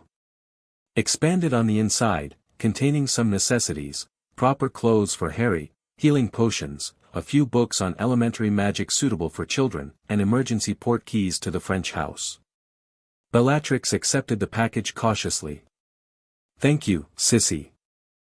I'll send word through Andromeda if anything changes. Narcissa hesitated, then added, be careful, Bella. Whatever has changed you, whatever connection you've formed with the boy, it's made you vulnerable in new ways. I know, Bellatrix acknowledged softly. Narcissa bent slightly to address Harry directly. It was illuminating to meet you, Mr. Potter. Perhaps someday you'll meet my son, Draco. You're the same age. Does he like magic too? Harry asked eagerly. A genuine smile briefly transformed Narcissa's aristocratic features. He's quite fascinated by magical creatures at the moment. Particularly dragons. Wicked, Harry breathed, clearly filing this information away. With a final nod to Bellatrix, Narcissa donned her traveling cloak and departed, disappearing into the twilight forest with the natural grace of a black. After she'd gone, Bellatrix secured the cottage, adding extra protective charms to the doors and windows. Harry watched her work with fascination. Can Narcissa be trusted? Bellatrix asked him as she completed the spells. Harry considered this seriously. Mostly. She really does want to help you. And she was telling the truth about the French house. But. He frowned, there's something else. Something about her husband and his friends that scares her. Bellatrix nodded. That aligned with her own assessment. Narcissa had always been caught between family loyalty and her marriage to Lucius, whose devotion to the Dark Lord had been motivated more by ambition than ideology. We'll be cautious, she decided. But her information is valuable, and having a second safe location is wise. That night, after Harry had fallen asleep, Bellatrix explored the package Narcissa had provided. True to her word, it contained children's clothing of fine quality, a selection of basic healing potions, simple magical texts designed for young readers, and 2 silver medallions inscribed with the Black family crest, emergency port keys to the French property. But hidden beneath these items was something unexpected, a folded piece of parchment with a message in Narcissa's elegant handwriting: "The Dark Lord may not be as vanquished as the world believes. Lucius maintains certain artifacts entrusted to him, dark objects of immense power. I fear what they may portend. Guard the boy well, sister. The prophecy may not yet be fulfilled." Bellatrix stared at the message for a long moment before burning it to ashes with a touch of her wand. The implications were disturbing. If the Dark Lord had created anchors to the physical world, and there were few magical artifacts that would serve such a purpose, then Harry remained in danger regardless of their current sanctuary. She moved to the bedroom doorway, watching the boy sleep peacefully. Whatever was coming, whatever dangers still lurked, she would protect him. The Veela magic demanded nothing less. But beyond that magical compulsion, Bellatrix realized she had come to care for Harry himself, his courage, his curiosity, his remarkable capacity for trust despite the cruelty he'd endured. He deserved better than a life on the run, hidden away from both danger and opportunity. Perhaps it was time to consider more permanent solutions. The next few days fell into a comfortable routine. Mornings were devoted to Harry's magical education, which progressed at an astonishing rate. The boy absorbed knowledge like a sponge, mastering concepts that should have been beyond his years. "It's as though he's remembering rather than learning," Bellatrix remarked to herself as she watched Harry successfully levitate a feather on just his 3rd attempt, a first-year Hogwarts spell he'd found in one of Narcissa's books. Afternoons were spent exploring the woods within the protective wards, gathering herbs and identifying magical plants and creatures.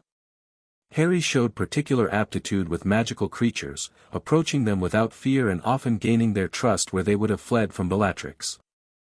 "They like you," she observed after a jobberknoll, a small, speckled blue bird known for its silence until death, allowed Harry to stroke its feathers.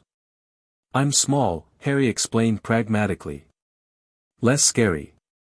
In the evenings, Bellatrix told Harry stories of the wizarding world, carefully edited versions of her own childhood at Grimmauld Place, tales of Hogwarts, and what little she knew of his parents that wasn't tainted by her former allegiances.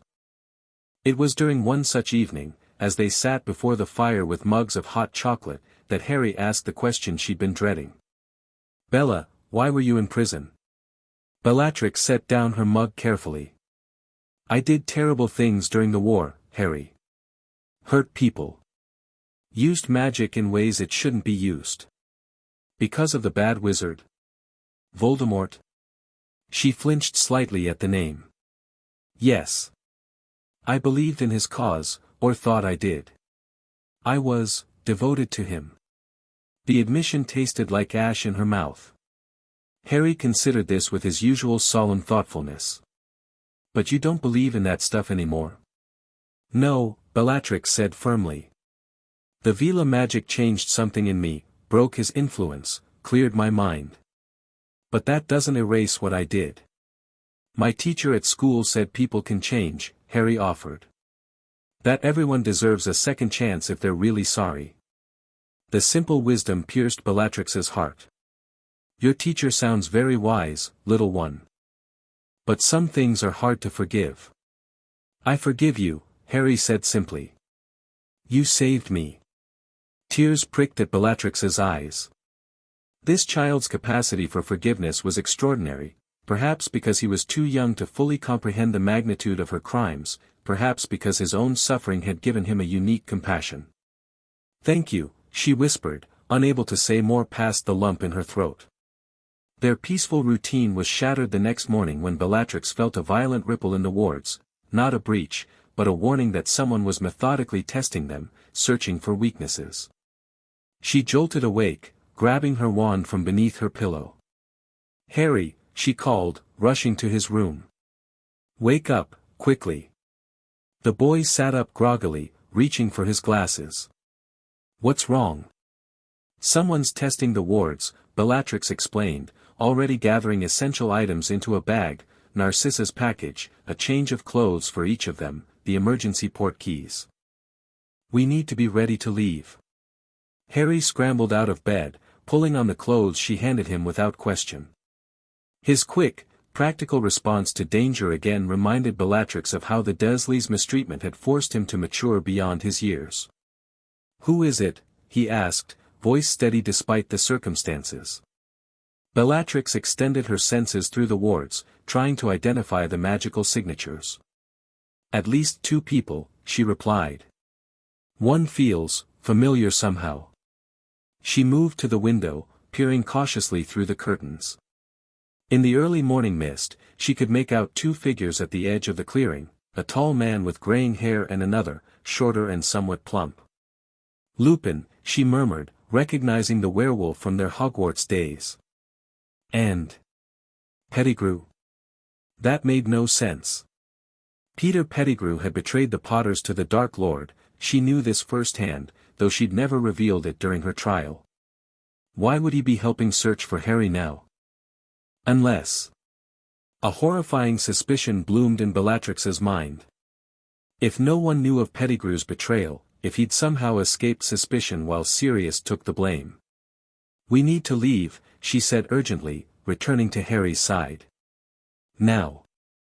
Is it the bad people?" Harry asked, clutching his small bag of possessions. "Yes," Bellatrix confirmed. She knelt before him, meeting his eyes. "Listen carefully, Harry. If anything happens to me, if we get separated, you take the silver medallion from your bag and say, 'Toujours per.' It will take you to the safe house in France. Narcissa will find you there." Harry nodded, face pale but determined. "What about you?" "I'll be right behind you," Bellatrix promised, hoping it wasn't a lie. "But your safety comes first." She felt the wards shudder as a more powerful spell struck them, not from the clearing where Lupin and Pettigrew stood, but from behind the cottage. "More of them," she hissed. They were surrounded. Bellatrix made a split-second decision.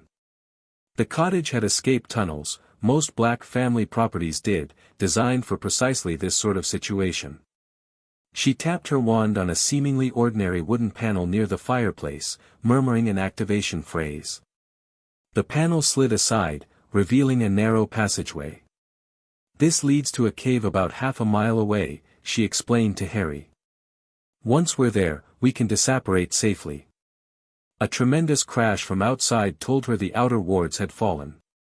Whoever was leading the attack was extremely powerful, these were ancient family protections, not simple security charms. "Go, now," Bellatrix urged, pushing Harry toward the tunnel entrance. The boy hesitated. "Together," he insisted, grabbing her hand. Heart swelling with unexpected emotion, Bellatrix nodded. Together. They had just entered the tunnel, the panel sliding closed behind them, when the cottage door burst open. Through the thin wall, Bellatrix heard a familiar voice call out, "Search every room. They're here somewhere." Lucius Malfoy. Narcissa's husband had led them here. Fury and betrayal burned through Bellatrix, but she had no time for it now. She lit her wand with a silent lumos and led Harry quickly through the narrow passageway, bent almost double to avoid hitting her head on the low ceiling. "Stay close," she whispered. "Don't make a sound."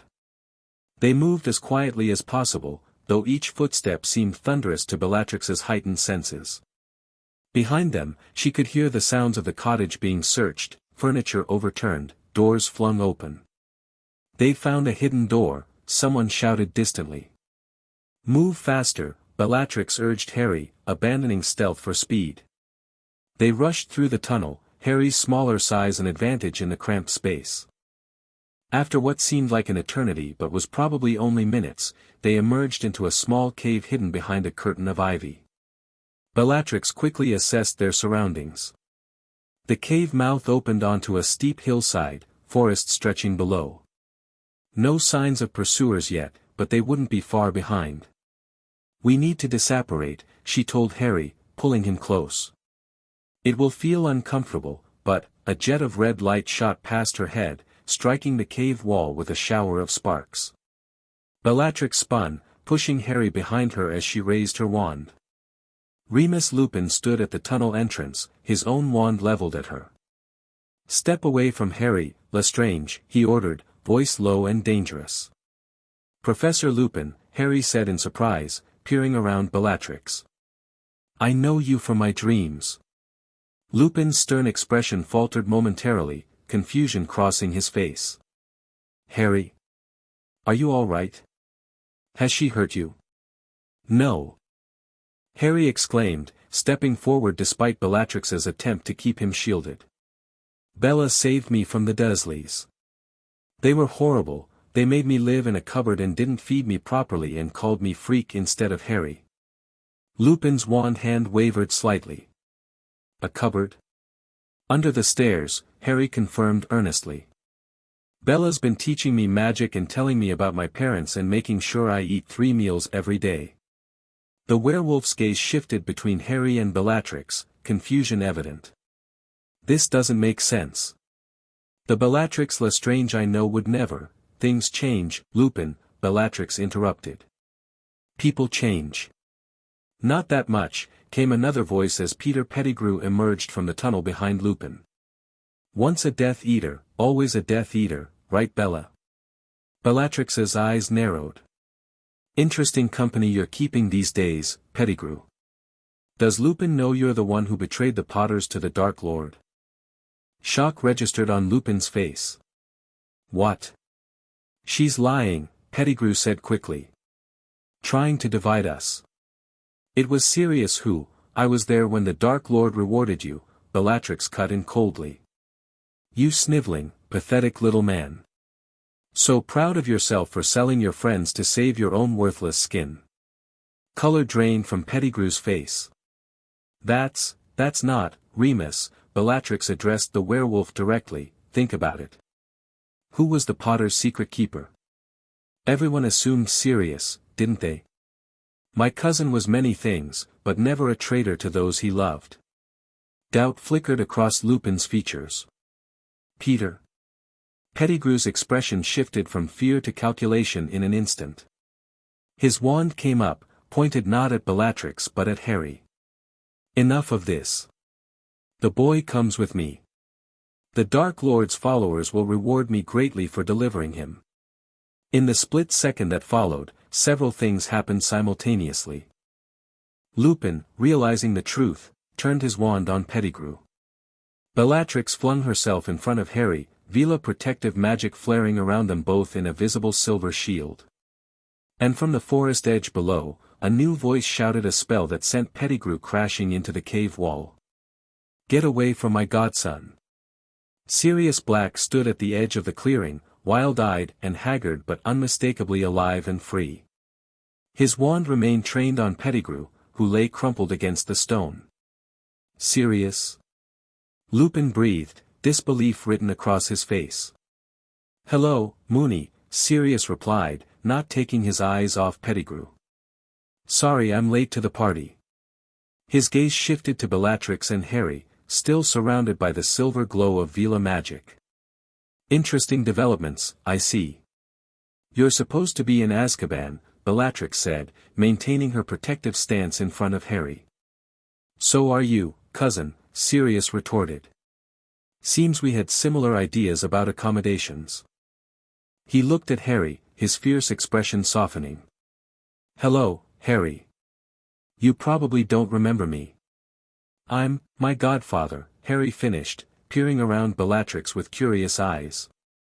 You're in my dreams too. With a big flying motorcycle. Sirius looked startled, then pleased. That's right. I still have it, actually, hidden away. Black magic, Pettigrew groaned, regaining consciousness. She's using black family dark arts to control the boy. Don't listen to anything they say, Remus. Lupin's wand moved between targets, uncertainty clear on his face. Someone had better start explaining, and quickly. I think we'd all like explanations, came a new voice, deep and commanding. Albus Dumbledore stood at the forest edge, flanked by Minerva McGonagall and a grim-faced Auror Bellatrix didn't recognize. His blue eyes took in the scene, Bellatrix shielding Harry with Veela magic, Sirius Black apparently free, Peter Pettigrew accused of betrayal, and Remus Lupin caught in the middle. Perhaps, the old wizard suggested mildly, we should continue this discussion somewhere less precarious. 2 hours later, they sat in Andromeda Tonk's living room, an unlikely gathering of former enemies and reluctant allies. Dumbledore had suggested neutral territory, and Andromeda's home was the only option all parties could agree on. Veritasium had established several key facts. Peter Pettigrew had indeed betrayed the Potters, framed Sirius, and been hiding as a family pet with the Weasleys for years. Sirius had escaped Azkaban after sensing the shift in Black family magic when Bellatrix's Veela heritage awakened. And most surprisingly to the assembled company, Bellatrix's transformation and protective bond with Harry were genuine. Remarkable, Dumbledore murmured, stroking his beard thoughtfully. In all my years, I've never witnessed a dormant Veela guardian bond activate across such distant blood relations. It was the boy's need, Bellatrix explained, keeping a protective arm around Harry, who sat beside her on the sofa. The abuse triggered it. McGonagall's lips thinned dangerously. Which raises serious questions about Harry's placement with the Dursleys, Albus. Yes, Dumbledore acknowledged heavily. I made a grave miscalculation. The blood protection from Lily's sacrifice was so valuable, I overlooked other considerations. You mean basic human decency? Sirius growled from his position by the window. Though cleared by Pettigrew's confession under Veritasium, he remained wary, unwilling to fully trust the proceedings. They kept my godson in a cupboard, Dumbledore. An error I deeply regret, the headmaster said quietly. One of many, it seems. Harry, who had been remarkably patient throughout the adult discussions, finally spoke up.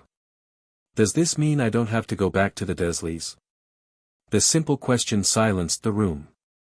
Dumbledore regarded the boy gravely. No, Harry. You will never return to the Dursleys. Relief washed over the child's face. Can I stay with Bella then? An uncomfortable silence fell. Finally, the Auror, who had introduced himself as Kingsley Shacklebolt, cleared his throat. That presents certain, legal complications. Bellatrix Lestrange remains a convicted criminal, Dumbledore explained gently. The Veela bond, while extraordinary, doesn't negate her past actions. But she's different now, Harry protested, his small face set in determination. The bad wizard was controlling her before, but he's not anymore.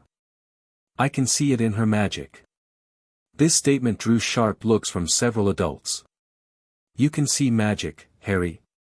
Dumbledore asked carefully. Harry nodded. Sort of. Not with my eyes exactly. I just know what it feels like. Bella's used to be all twisted up with dark sticky stuff, but it's mostly clean now. Except for a few bits still stuck to her arm where the bad mark is. The adults exchanged significant glances. The dark mark, McGonagall murmured. Out of the mouths of babes, Sirius muttered, looking at his cousin with a mixture of wariness and reluctant fascination. So what now? The boy's clearly bonded to Bella, but she can't exactly walk free after everything she's done.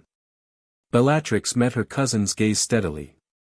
I know I deserve Azkaban, Sirius. But Harry needs protection, not just from the Dark Lord's remaining followers, but from his own extraordinary abilities.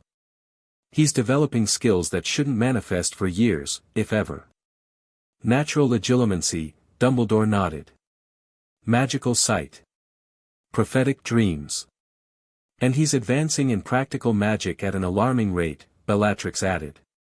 He managed a shield charm after just 2 days of instruction. McGonagall looked impressed despite herself. Like his mother. Lily was extraordinarily gifted. The prophecy, Dumbledore mused. The power the Dark Lord knows not. What exactly does this prophecy say? Bellatrix asked directly. Harry has dreamed fragments of it, but we don't know the whole. Dumbledore hesitated, glancing at Harry. Perhaps that's a discussion for another time. No more secrets, Sirius said firmly. Secrets got James and Lily killed.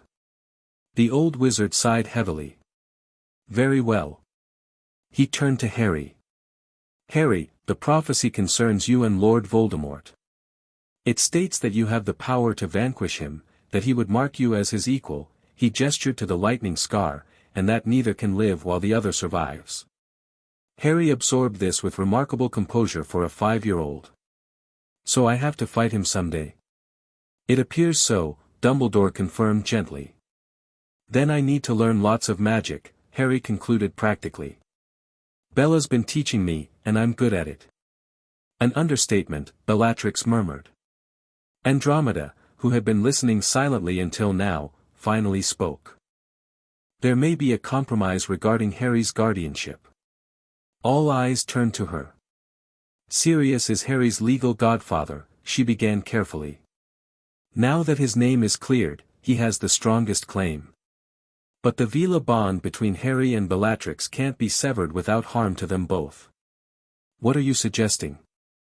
Kingsley asked. Shared guardianship, Andromeda proposed. Sirius as Harry's legal guardian, with Bellatrix granted conditional release into his custody as a magical guardian consultant, let's say. She remains under supervision, but can continue to help Harry develop his abilities. Sirius barked a laugh. You want me to live with Bellatrix? After she tried to kill me during the war? I believe the alternative is returning her to Azkaban and watching Harry's magical development become increasingly erratic without the stabilizing influence of the bond, Andromeda replied evenly. A tense silence followed this statement. It's not unprecedented, Dumbledore said thoughtfully. Magical bonds of protection have been recognized by wizarding law since the Middle Ages. With testimony regarding the Veela awakening, and evidence of its effects on both Bellatrix and Harry. You can't seriously be considering this, McGonagall protested. I'm considering what's best for Harry, Dumbledore replied. Which, I must admit, I failed to do once before. Harry, who had been following this adult conversation with remarkable attention, suddenly yawned widely. The emotional and magical exertions of the day were clearly taking their toll on the small boy. Andromeda noticed immediately. This discussion can continue later. Harry needs rest, and frankly, so do the rest of you. She stood, assuming the role of hostess with natural authority. Sirius, Remus, you can use Ted's study, he's away visiting his sister. Minerva, the guest room is yours. Albus and Kingsley, I assume you'll be returning to the Ministry with Pettigrew? Dumbledore nodded. We must begin the process of clearing Sirius's name officially, and ensuring Pettigrew faces justice. And Bella and Harry? Andromeda asked. Can use my daughter's room for tonight, Andromeda decided. Nymphadora is staying with friends. With arrangements made, the group dispersed. Pettigrew, bound with magical restraints, was escorted away by Dumbledore and Kingsley. McGonagall followed Andromeda upstairs, while Sirius and Remus retreated to the study, their heads bent in intense conversation. Bellatrix led a sleepy Harry to Nymphadora's room, tucking him into the bed with a gentleness that would have shocked anyone who knew her from before Azkaban. Is everything going to be okay now? Harry asked drowsily. I think so, Bellatrix replied, smoothing his wild hair from his forehead. It's complicated adult stuff, but everyone wants what's best for you.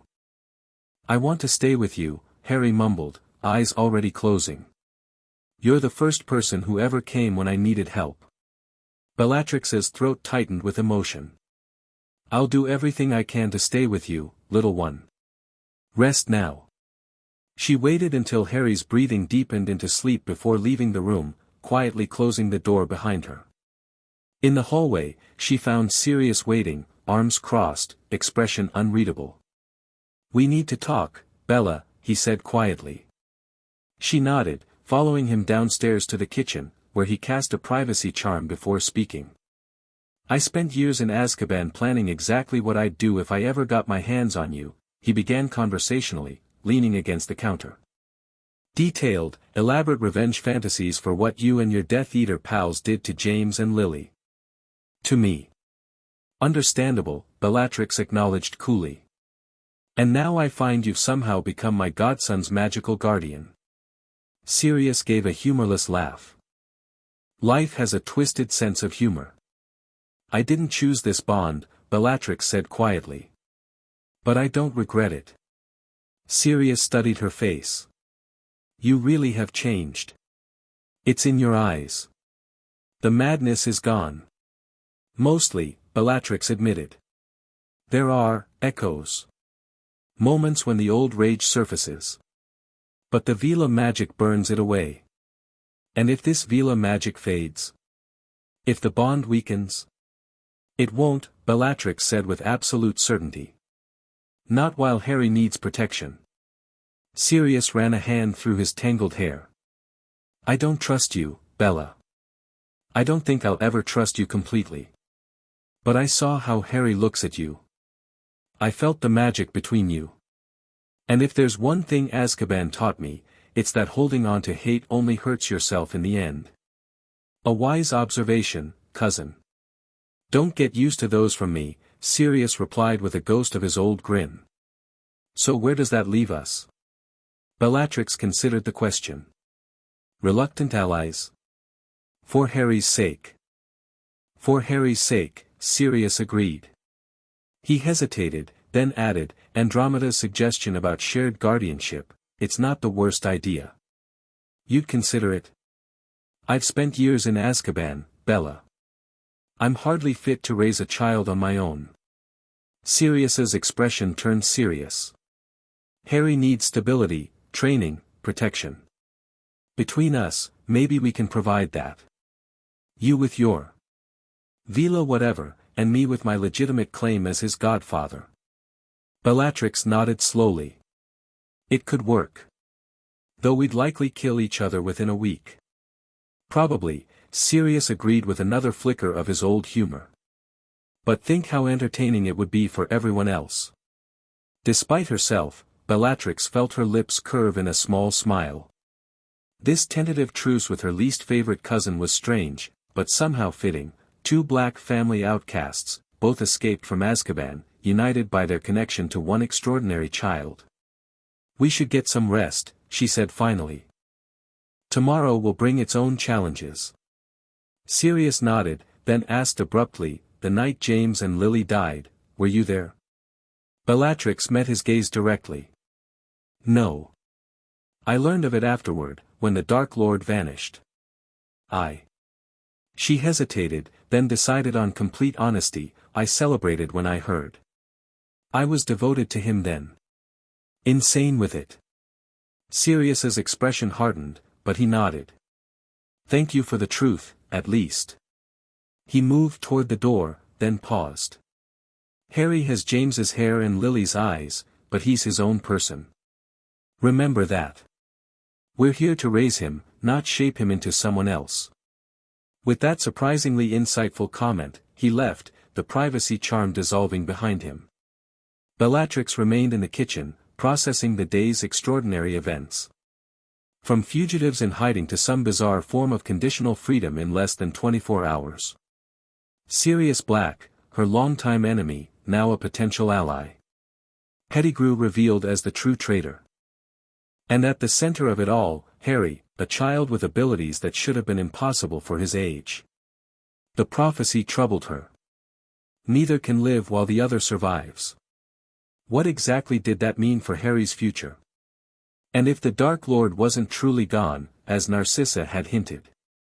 A soft noise from the doorway interrupted her thoughts. Harry stood there in his pajamas, hair tousled from sleep, glasses slightly crooked on his nose. You're supposed to be asleep, Bellatrix said gently. Had a bad dream, Harry mumbled, rubbing his eyes. About the green light and the laughing. Bellatrix felt a chill. Memories of that night, perhaps. She held out her arms, and Harry came to her without hesitation, allowing her to lift him onto her lap. It was just a dream, she soothed, though she suspected it was more than that. You're safe now. Harry rested his head against her shoulder. Will I really be able to stay with you and Sirius? I think so, Bellatrix replied, choosing honesty. There will be conditions, rules we'll have to follow. But I won't leave you, Harry. I promise. The boy nodded, apparently satisfied. Sirius seems nice. A bit scary looking, but nice. Bellatrix chuckled. Azkaban isn't kind to one's appearance. I should know. You're pretty, Harry said with a child's straightforward compliment. Even with the crazy hair. Unexpected warmth flooded Bellatrix's chest. When had anyone last said something so simple and kind to her? Had anyone ever? Thank you, little one. Now, back to bed with you. Tomorrow will be a busy day. She carried Harry back upstairs, tucking him in once more. This time, she stayed beside him until he fell asleep, her hand resting lightly on his small chest, feeling the steady beat of his heart. Whatever came next, ministry negotiations, custody arrangements, the looming threat of the Dark Lord's potential return, she would face it. For Harry, she would face anything. The morning brought a flurry of activity. Kingsley returned with official ministry representatives, including a stern-faced witch from Magical Child Welfare and a nervous young man from the Department of Magical Bonds and Contracts. Dumbledore had been busy through the night, leveraging his considerable political influence to arrange an unprecedented legal solution to the unique situation of Harry Potter and his unlikely guardian. The terms are strict, Kingsley explained as they all gathered in Andromeda's expanded living room. Bellatrix Lestrange will remain officially in custody, but that custody will be transferred to Sirius Black, with magical monitoring in place. Any attempt to flee or to use dark magic will trigger immediate return to Azkaban. And Harry? Sirius asked, now looking considerably more human after a proper bath and clean clothes. Mr. Potter will be under your legal guardianship as his godfather, the witch from Child Welfare stated. With provision for Ms. Lestrange to serve as a magical guardian due to the Veela bond, which our experts confirmed cannot be safely broken. Where will we live? Bellatrix asked practically. Neither of us has a current residence, and both our family properties have complicated histories. I've taken the liberty of arranging temporary accommodations, Dumbledore said. A cottage on the outskirts of Hogsmeade, not far from Hogwarts. Close enough for protection, but with sufficient privacy. Sirius frowned. Under your watchful eye, you mean? A reasonable precaution, given the circumstances, Dumbledore replied mildly. Harry, who had been sitting quietly between Bellatrix and Sirius, suddenly spoke up. So I'll live with both of them? Like a family? A brief, awkward silence followed this innocent question. A rather unusual family arrangement, the Child Welfare witch said carefully. But yes, essentially. Harry beamed. Brilliant. I've never had a family before. Just the Dursleys, and they didn't want me. His simple joy cut through the tension in the room. Even the ministry officials seemed affected by the child's obvious delight at this makeshift family arrangement. There is one more condition, Kingsley added, his expression serious. Harry's location and this arrangement must remain confidential. For his safety, and to prevent public outcry about Ms. Lestrange's conditional release. An official cover story will be provided, the contract department representative explained. As far as the wizarding public is concerned, Harry Potter has been placed with unspecified magical guardians for his protection and education. Sirius Black has been cleared of all charges and is living privately while recovering from his wrongful imprisonment. And Bellatrix Lestrange? Bellatrix asked dryly. Officially recaptured and returned to Azkaban, Kingsley replied. A useful fiction that will keep both Death Eater sympathizers and those seeking revenge from looking for you. The legalities took most of the morning to sort out. Contracts were signed, magical oaths sworn, monitoring charms placed. Through it all, Harry remained remarkably patient, though Bellatrix could sense his growing restlessness. Finally, when the ministry officials had departed with promises to return the next day for the actual relocation to Hogsmeade, Harry tugged on Bellatrix's sleeve. "Can we practice magic now?" he asked hopefully. "I want to show Sirius what I can do." Sirius raised an eyebrow at Bellatrix. "You've been teaching him already?" "He's only 5. His accidental magic is exceptionally strong," Bellatrix explained. "Better to give it direction than let it explode randomly." To demonstrate, she turned to Harry. "Show Sirius the light spell we've been practicing." Harry's face scrunched in concentration. He held out his palm, and after a moment, a small ball of light appeared, hovering steadily above his hand. The control and power required for such wandless magic at his age was astonishing. Sirius's jaw dropped. "That's not normal," he said finally. "No," Bellatrix agreed.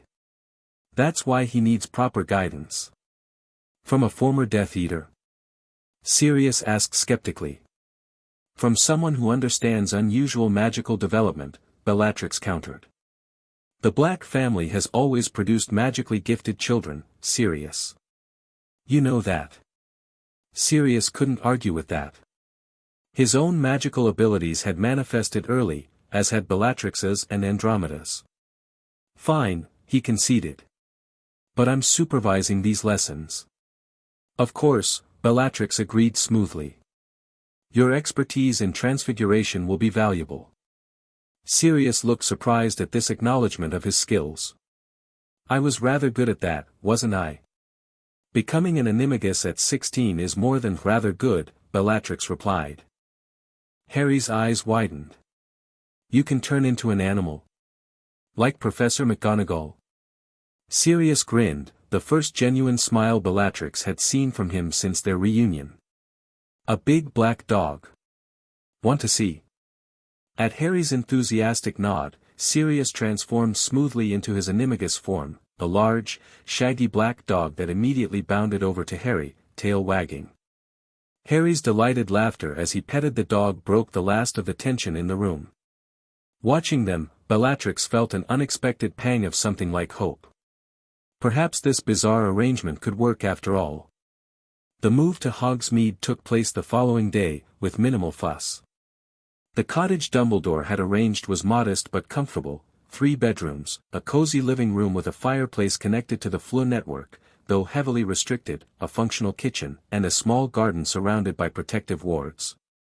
"It's not exactly Grimmauld Place," Sirius commented as they explored their new home. "But considering we were both in prison a week ago, it's practically a palace." Bellatrix nodded agreement. After Azkaban, any space with warmth and privacy felt luxurious. Harry claimed the smallest bedroom immediately, delighted to have a real room of his own for the first time in his life. His joy at such a simple thing again reminded the adults of how deprived his early childhood had been. "We'll need to take him shopping," Sirius noted as they watched Harry arranging his few possessions on the bedroom shelf. "Clothes, books, toys, he has hardly anything." "Diagon Alley is too public," Bellatrix pointed out. "Even with disguises." "There are other magical shopping districts," Sirius suggested. "Or we could use catalogs for the basics." They settled into an awkward routine over the next few days. Mornings were devoted to Harry's magical education, with both adults contributing their expertise. Sirius, despite his initial skepticism, proved to be an excellent teacher, his natural exuberance perfectly matched to Harry's eager curiosity. Afternoons were spent exploring the cottage grounds, always within the protective wards. Harry showed an increasing affinity for magical creatures, attracting everything from garden gnomes to a family of bowtruckles that took up residence in the apple tree. Evenings were the most difficult, as Sirius and Bellatrix attempted to share space without their mutual suspicion and complicated history erupting into conflict. For Harry's sake, they maintained a careful civility, but tension simmered beneath the surface. "This isn't working," Sirius said bluntly one night after Harry had gone to bed. "We're like 2 cats circling each other, waiting to pounce." Bellatrix, who had been reading one of the books Dumbledore had provided on child magical development, looked up with a raised eyebrow. What do you suggest? Dueling at dawn to clear the air. Tempting, Sirius admitted with a hint of his old humor. But probably counterproductive. He sighed, running a hand through his now clean but still shaggy hair. Look, Bella, we were never going to be friends. Too much history, too much bad blood. But we need to find a way to coexist without Harry sensing the tension. He already senses it, Bellatrix pointed out. Natural legitimacy, remember? All the more reason to address it, Sirius countered. He hesitated, then added, maybe we need to clear the air. Say the things we've been avoiding. Bellatrix regarded him skeptically. You want to have a heart-to-heart with your Death Eater cousin about our feelings? Azkaban affected you more deeply than I thought. Not our feelings, Sirius clarified with a grimace. Our grievances. The things we did to each other and to people we cared about during the war. That's a very long list, Bellatrix observed dryly. I'll start, Sirius offered. I've never forgiven you for what you did to the Longbottoms. Frank and Alice were my friends, good people who deserved better than to be tortured into insanity. The direct accusation struck Bellatrix like a physical blow. She had been avoiding thinking about her worst crime, the one that even now, with the Veela magic cleansing her soul, she could hardly bear to remember. I have no excuse, she said quietly. The Dark Lord demanded information about his downfall. We believed the Longbottoms knew something. I was. She hesitated, not entirely sane even before Azkaban. The dark magic, the devotion to him, it twisted me. Not an excuse, Sirius noted. No, Bellatrix agreed. Just context. If I could undo it, I would. She met his gaze directly. Your turn. Why did you never visit me in Azkaban? Even Narcissa came once.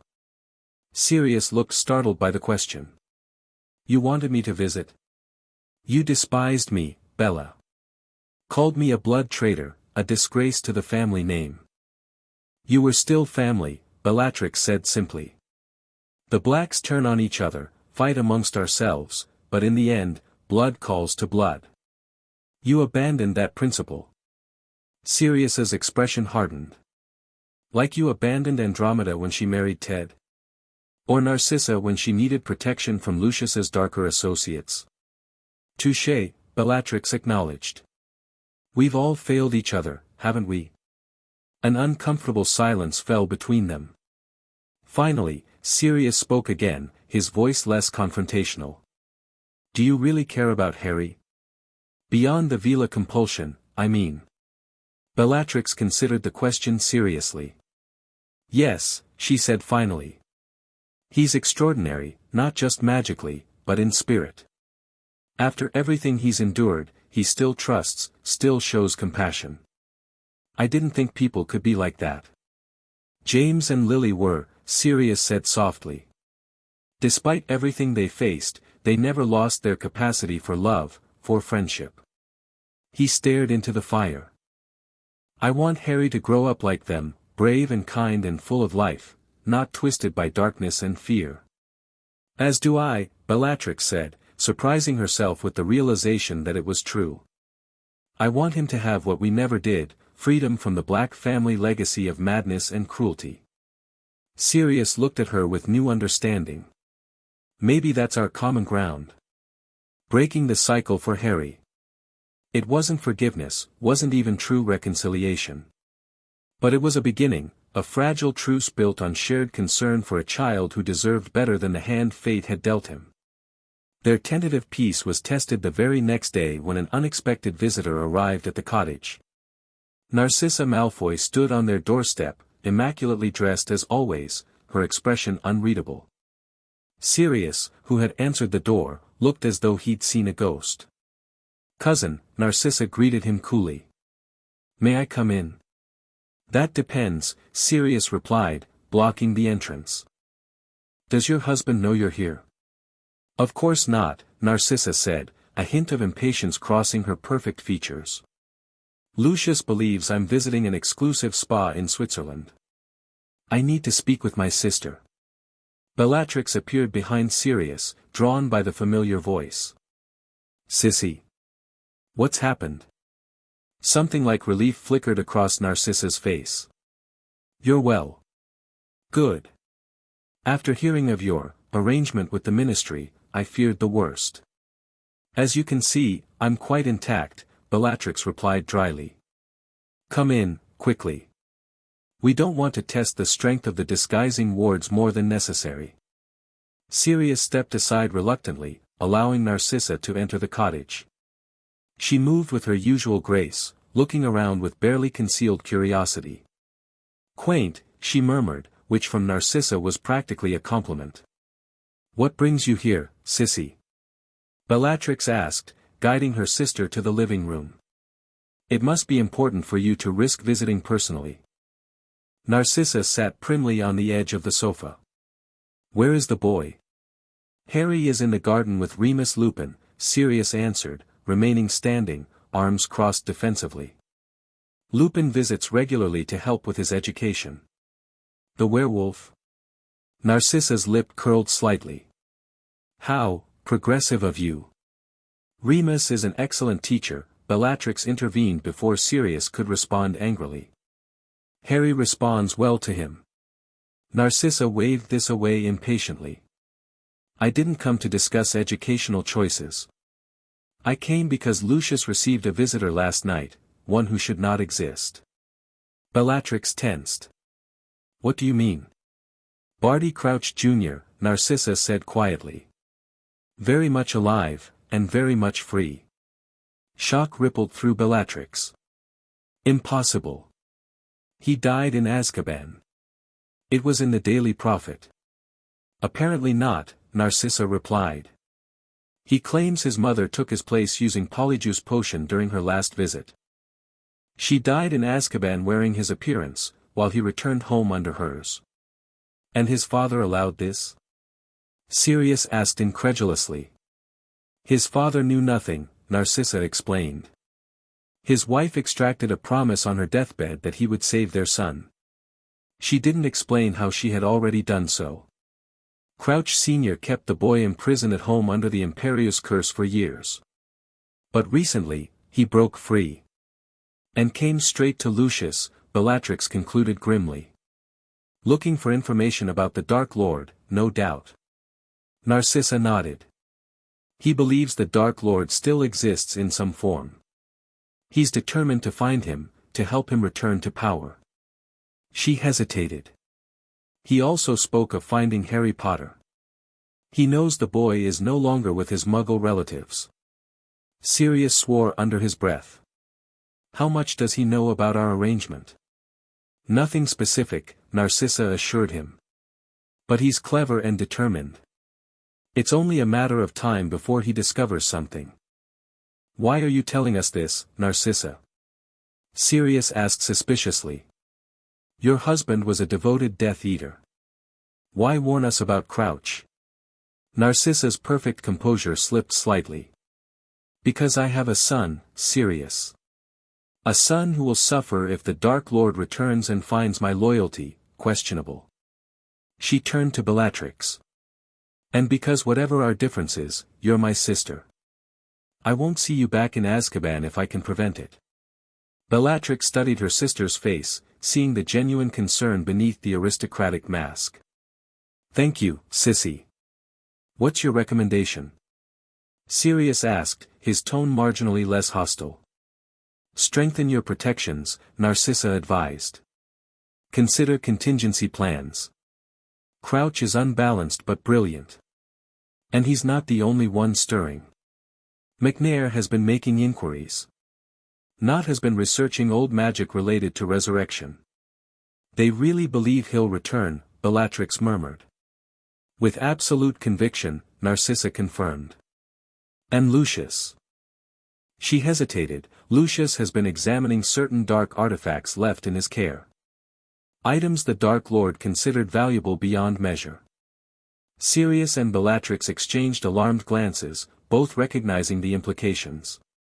If Voldemort had created anchors to the physical world, Horcruxes or similar dark magic, his defeat might indeed have been temporary. "We need to tell Dumbledore," Sirius said immediately. "Be careful what you share," Narcissa cautioned. "The old man has his own agenda. He uses people as pieces on a chessboard." "Including Harry," Bellatrix agreed grimly. The prophecy Dumbledore had revealed suggested he'd been grooming the boy for a confrontation with the Dark Lord since infancy. Their discussion was interrupted by the sound of the back door opening and childish laughter filling the cottage. Harry and Remus entered from the garden, the boy chattering excitedly about something he'd found, only to stop short at the sight of Narcissa. "Hello," Harry said politely, eyes curious behind his glasses. "You're Bella's other sister. The one with the son who likes dragons." Narcissa looked startled at being so accurately identified. "Yes. I'm Narcissa Malfoy." Harry approached her without fear, studying her face with that disconcerting intensity he sometimes displayed. "Your magic feels worried. Is something wrong?" The adults exchanged glances at this casual demonstration of Harry's unusual abilities. Remus, who had been standing protectively close to Harry, looked particularly amazed. "Just adult concerns," Narcissa replied smoothly, recovering her composure. "Nothing for you to worry about." She reached into her elegant handbag and withdrew a small package. "I brought something for you, actually. A gift from my son, Draco." Harry accepted the package with surprise. "For me? But he doesn't even know me. I told him about meeting a boy his age who was learning magic early, like him," Narcissa explained. "He insisted on sending you this."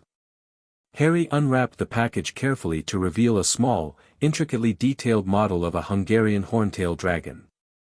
As he held it, the miniature creature spread its wings and roared silently. "Brilliant!" Harry breathed, watching in fascination as the model dragon climbed onto his palm. "Please thank him for me. Maybe we could meet sometime and play together." A complicated emotion crossed Narcissa's face, regret mingled with something softer.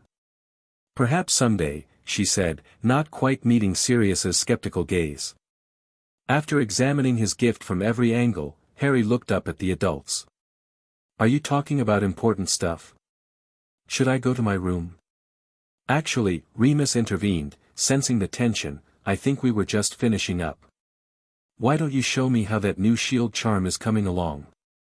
As Remus led Harry from the room, Narcissa stood to leave. "I've said what I came to say. Take precautions. Be vigilant." "Thank you, Sissy," Bellatrix said sincerely. "For the warning, and for the gift to Harry. It was kind." "We are still family," Narcissa replied simply. "Despite everything." Sirius, who had been watching this exchange with a mixture of wariness and reluctant curiosity, finally spoke. "The Black Sisters, together again after all these years. Mother would have a fit." "All the more reason to maintain contact," Narcissa said with the ghost of a smile. She paused at the door. "Oh, and one more thing. Andromeda mentioned Harry might benefit from structured potions instruction. I took the liberty of arranging for appropriate materials to be delivered. Children's potions kits, safety equipment, basic ingredients." "That's thoughtful," Sirius acknowledged, clearly surprised. "Contrary to popular belief, not all Slytherin traits are negative," Narcissa replied coolly. "Foresight and planning serve children's education as well as political machinations." With that parting comment, she swept from the cottage, leaving Sirius and Bellatrix to process her warning and its implications. "Crouch," Sirius muttered. "Always unstable, even at school. And utterly devoted to Voldemort." "He'll be looking for Harry," Bellatrix agreed grimly. "And for any sign of the Dark Lord." "Do you think it's possible?" Sirius asked quietly. "That Voldemort could return?" Bellatrix touched her left forearm unconsciously, where the dark mark remained, faded but not gone. "The mark hasn't disappeared completely. Among his inner circle, he claimed to have taken steps to ensure his immortality. Horcruxes. Sirius guessed. As a black, he would have been exposed to knowledge of the darkest magic, even if he rejected it. Possibly, Bellatrix acknowledged. Or something equally abhorrent. We need to prepare Harry, Sirius decided. Not just with defensive magic, but with knowledge. He needs to understand what he might face. He's 5 years old, Sirius. A 5-year-old with the magical sensitivity of a trained sorcerer and the target of a prophecy, Sirius countered. Age is just a number in this case. Bellatrix couldn't argue with that assessment. Harry was developing at an extraordinary rate, both magically and intellectually. Traditional educational timelines wouldn't apply to him. We'll adapt the lessons, she agreed. Focus more on practical defense, magical detection, protective charms. And we need to tell Dumbledore about Crouch, Sirius added.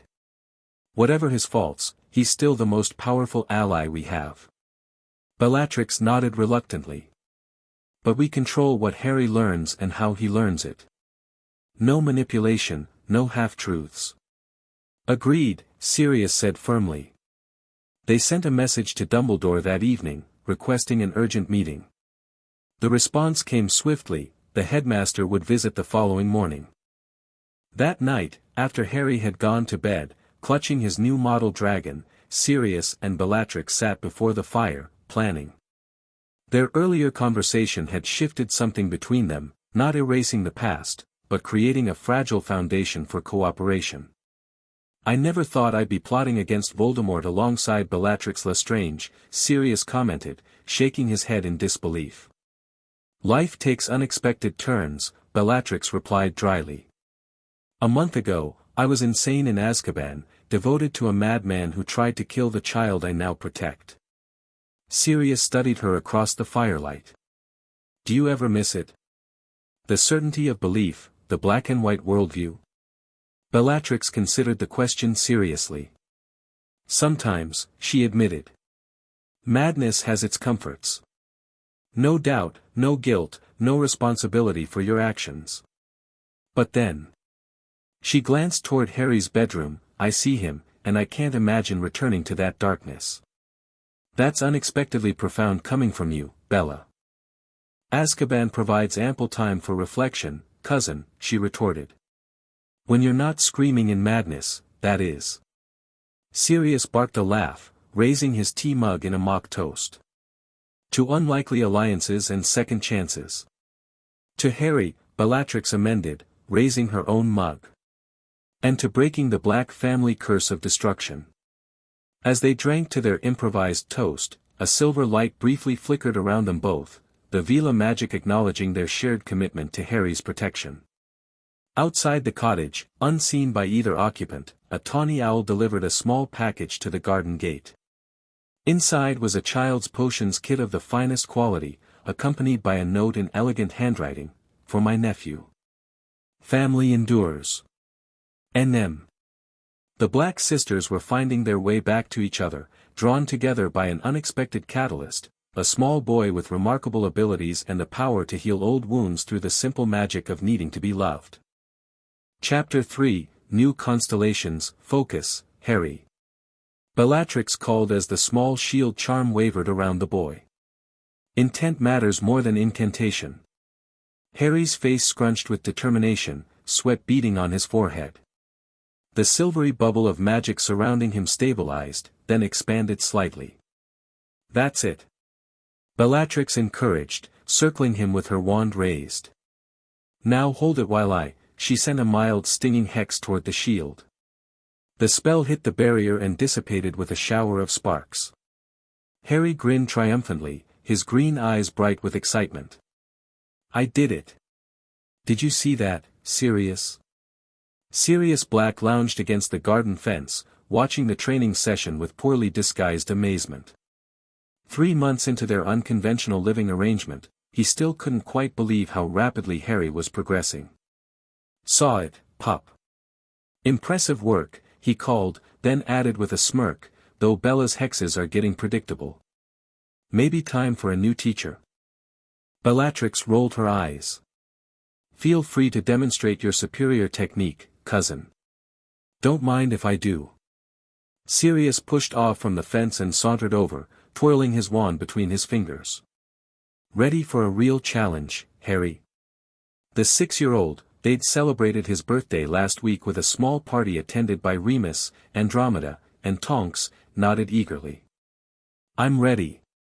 Sirius winked at Bellatrix, then without warning, transformed into his animagus form and bounded toward Harry's shield, barking loudly. Startled, Harry lost concentration. The shield flickered and died just as the large black dog reached him, then immediately transformed back into a grinning Sirius who swept the boy up into the air. Lesson 1, Never lose focus, even when surprised. Sirius announced, spinning Harry around while the boy laughed hysterically. That's cheating. Harry protested through his giggles. That's reality, Bellatrix corrected, though a reluctant smile tugged at her lips. Your enemies won't politely announce their attacks. Sirius set Harry down, ruffling his perpetually messy hair. Your shield's getting stronger every day, pup. Soon you'll be able to hold it even when a giant 3-headed dog comes charging. Harry's eyes widened. Are there really 3-headed dogs? Cerberuses? Absolutely. Hagrid at Hogwarts would love one, I'm sure. Wicked, Harry breathed. Bellatrix checked the position of the sun. That's enough shield practice for today. Time for potions. Harry's enthusiasm didn't diminish at the change in subject. Unlike most children his age, he approached all magical disciplines with equal fervor, a trait that both impressed and occasionally concerned his guardians. As they headed back to the cottage, Bellatrix observed the changes in both Harry and Sirius. The boy had filled out considerably since leaving the Dursleys, no longer the skinny, underfed child she'd first encountered. Regular meals, exercise, and, perhaps most importantly, consistent affection had transformed him. He smiled more readily, asked questions without flinching, and displayed a confidence that grew daily. Sirius, too, had changed. The gaunt Azkaban escapee was gone, replaced by a man who, while still carrying the shadows of his imprisonment, had regained much of his legendary vitality. His hair, now cut to shoulder length and properly maintained, framed a face that had regained its aristocratic handsomeness. More significant was the change in his eyes, the haunted emptiness gradually replaced by purpose. And herself? Bellatrix caught her reflection in the cottage window as they approached. The wild-haired madwoman was barely recognizable in the composed woman who looked back. Her face had filled out, the hollow cheeks replaced by healthy angles. The perpetual sneer had softened into something approaching serenity. Only her eyes remained intense, though now with focus rather than fanaticism. Inside the cottage, Harry rushed to set up his potion station on the kitchen table. Narcissa's gift of a child's brewing kit had been supplemented over the months with additional equipment and ingredients, creating a surprisingly comprehensive laboratory. What are we making today? Harry asked, already donning his dragonhide protective gloves, another gift from his Aunt Sissy. A detection potion, Bellatrix answered, placing her own ingredients on the table. One that reveals hidden magical signatures. Sirius raised an eyebrow from the doorway. Getting paranoid, Bella? She met his gaze steadily. Cautious. Crouch is still out there. The name brought a momentary tension to the room. In the months since Narcissa's warning, they'd received sporadic intelligence about Barty Crouch Jr.'s movements.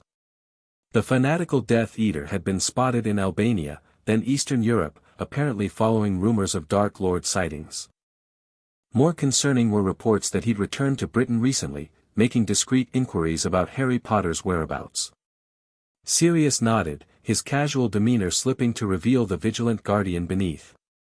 Good thinking. I'll strengthen the perimeter wards while you two work. Harry looked between them, his preternatural sensitivity detecting the undercurrent of concern. Is something wrong? Is someone coming? Just precautions, little one, Bellatrix assured him, smoothing his unruly hair. Remember what we've taught you about constant vigilance. Mad-Eye Moody's favorite saying, Harry recited with a grin.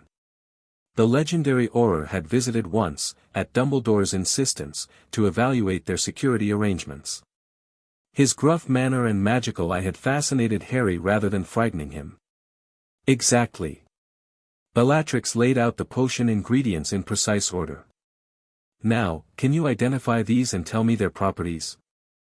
As Harry confidently began naming and describing each component, Bellatrix exchanged a glance with Sirius. Their unlikely alliance had solidified over the months into something approaching real partnership, forged through shared purpose and the daily reality of raising an extraordinary child. Sirius nodded once, then slipped outside to reinforce the protective spells that surrounded their home. The layers of security had grown increasingly sophisticated, combining traditional wards with black family magic and innovations of their own design. Lacewing flies are used as binding agents in transformation potions, Harry was explaining, his small fingers carefully sorting the dried insects. But in detection potions, they help the brew penetrate magical concealment. Very good, Bellatrix praised. And the moonstone powder? Enhances magical resonance and creates visible reactions to dark magic residue. Bellatrix smiled. Excellent. You've been studying the supplementary texts. Harry beamed at the praise, measuring ingredients with careful precision. Aunt Andromeda brought me a book on ingredient interactions last week. It has moving diagrams showing what happens when different things mix. The mention of Andromeda brought another smile to Bellatrix's face. The reconciliation with her middle sister had been gradual but meaningful. Weekly visits had become a cornerstone of their new life, bringing not only the joy of restored family bonds but practical benefits as well. Andromeda's healing expertise had proved invaluable as they addressed the lingering effects of both Azkaban and the Dursleys' neglect.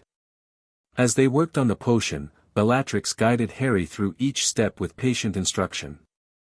The methodical process calmed her growing unease about Crouch's movements.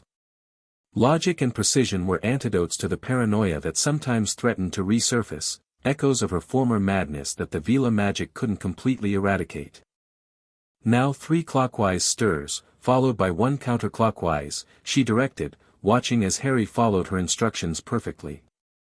The potion shifted from murky brown to clear blue, emitting a faint silver vapor that smelled of ozone and freshly turned earth. It worked! Harry exclaimed. Was there any doubt? Bellatrix teased. Your brewing skill already exceeds many first-year Hogwarts students. Harry's face lit up at the comparison. Though still years away from official enrollment, Hogwarts featured prominently in his imagination, fueled by stories from his guardians, Remus, and occasional visitors. When it's cooled, we'll test it, Bellatrix explained, helping him transfer the potion into crystal vials. A drop will reveal any magical signature that's been deliberately concealed. Like disillusionment charms? Or polyjuice? Exactly. Particularly useful given recent concerns. Harry's expression turned serious. Because of the bad wizard's friend? The one who escaped. Bellatrix hesitated. They'd been careful about how much they shared with Harry regarding specific threats, but had agreed not to lie outright. The boy's natural legitimacy made deception pointless anyway. Yes, she confirmed. Barty Crouch Jr. was a follower of Voldemort. A particularly devoted one. Harry absorbed this with his usual thoughtfulness. Is he looking for me? Possibly, Bellatrix acknowledged. Which is why we take precautions. Like the potions. And the shields. And the emergency port keys. Harry listed their security measures matter-of-factly. Precisely. Knowledge and preparation are our best protections. Harry nodded, then asked with childlike directness, were you friends with him? Before you changed? The question caught Bellatrix off guard. She considered her answer carefully. Not friends exactly. We served the same master. Believed in the same cause. She met his gaze directly. But that feels like a different lifetime now. Harry studied her face with that unnerving perceptiveness. Your magic is almost completely clean now. Just a tiny dark spot where your mark is. Bellatrix glanced at her left forearm, covered by her sleeve. The dark mark had faded to a faint outline, still present but significantly diminished. Whether from the Veela magic or her genuine rejection of Voldemort's cause, the brand of servitude was losing its hold. "That's good to hear," she said softly. Harry returned to bottling the potion, his moment of seriousness passing with the resilience of childhood. "Can we test it on Sirius when he comes back? See if it detects his animagus form?" Bellatrix chuckled. "An excellent experiment. Though I suspect he won't appreciate being your test subject." "He won't mind," Harry said confidently. "He likes it when I try new magic." The casual statement warmed Bellatrix's heart. In just a few months, Harry had developed an unshakable certainty about his place in their unconventional family, secure in the knowledge that his magical exploration was encouraged rather than punished. Sirius returned as they were cleaning up, his expression satisfied. "Wards are strengthened. Added a few black family specialties that even Dumbledore might not recognize." "Excellent," Bellatrix nodded. "We've prepared detection potion as additional security. And Harry wants to test it on your animagus form," she added with a slight smirk. Sirius clutched his chest in mock horror. "Betrayed by my own cousin. Using my godson against me." Harry giggled, brandishing a vial of the blue liquid. "Please, Sirius. It's for science." "Science, is it?" Sirius grinned. "Well, when you put it that way, how can I refuse?" He leaned closer to Bellatrix and muttered, "He gets that for science business from Remus, you know. Bad influence." "Terrible," Bellatrix agreed dryly. "Imagine, encouraging intellectual curiosity." Their banter was interrupted by a silvery Patronus gliding through the wall, a phoenix that spoke with Dumbledore's voice. "Meeting tonight. 8 o'clock. Important developments regarding our mutual concern." The message dissolved into silvery mist, leaving an abrupt silence in its wake. "Cryptic as ever," Sirius muttered. Bellatrix frowned. "He usually gives more notice." "Must be urgent then," Sirius concluded, exchanging a concerned glance with Bellatrix. Harry, who had watched the Patronus with fascination, asked, "Is Professor Dumbledore coming here?" "Apparently so," Bellatrix confirmed. "Which means you, young wizard, should finish your studies before dinner." Harry pouted briefly, but didn't argue. The routine of their household had established clear expectations. Magical education was treated with the seriousness it deserved, with playtime as a reward for diligence. "Charms practice with me first," Sirius declared, ruffling Harry's hair. "Then Remus is coming for your history lesson. Will you tell me more about the Marauders?" Harry asked eagerly as Sirius led him to the living room. "Maybe," Sirius teased. "If you master the unlocking charm we've been working on." Bellatrix watched them go, smiling at Harry's enthusiastic bargaining for more stories. The tales of the Marauders' Hogwarts adventures had become his favorite bedtime stories, carefully edited, of course, to exclude certain rule-breaking that wouldn't set appropriate examples. Alone in the kitchen, Bellatrix finished storing the remaining potion ingredients, her mind turning over possibilities for Dumbledore's urgent meeting. The headmaster visited regularly to check on Harry's progress, but unscheduled appearances usually meant trouble. She placed several vials of the detection potion in strategic locations throughout the cottage, near entrances, windows, and Harry's bedroom door. Better safe than sorry. The rest of the afternoon passed in the now familiar rhythm of their days. Harry worked on charms with Sirius, made remarkable progress on the unlocking charm, then spent an hour with Remus learning wizarding history. Unlike many children his age, Harry showed particular interest in goblin rebellions and the formation of the International Statute of Secrecy, perhaps because his own life had been so profoundly shaped by wizarding politics. After Remus departed, promising to return for Dumbledore's meeting, Harry spent time in the garden with his latest magical project, attempting to communicate with a family of garden snakes that had taken up residence near the herb patch. "He's trying again with the snakes," Sirius observed, watching through the kitchen window as Harry lay on his stomach, apparently hissing at a small grass snake. Parseltongue would be a remarkable ability, Bellatrix noted. Though not entirely surprising given his other talents. And not exactly comforting given its associations, Sirius added grimly. Bellatrix shot him a sharp look. We agreed, Sirius. No prejudice against any magical ability Harry might develop. I know, Sirius sighed. Old habits die hard. The Black family library wasn't exactly positive about Parselmouths. The Black family library wasn't exactly positive about anything that didn't involve pure blood supremacy, Bellatrix pointed out dryly.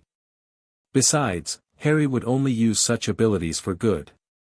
Of course he would, Sirius agreed immediately. Just thinking about how others might react. This was a frequent topic of discussion between them, how to prepare Harry for the inevitable prejudices and expectations he would face. The boy who lived would never have a normal childhood, but they were determined to give him the tools to navigate his unique position. We'll cross that bridge when we come to it, Bellatrix said firmly. For now, let's focus on tonight's meeting. Sirius nodded, his expression turning serious. I've been thinking about that. The timing feels significant. It's almost Halloween. The implication hung heavily between them. Halloween, the anniversary of James and Lily Potter's murders and Voldemort's downfall. Always a dangerous time for Harry, when both mourning and celebration in the wizarding world brought renewed attention to his story. I hadn't considered that, Bellatrix admitted. You're right. The timing can't be coincidental. I've noticed increased magical activity beyond our wards this past week, Sirius added. Nothing threatening, just observation.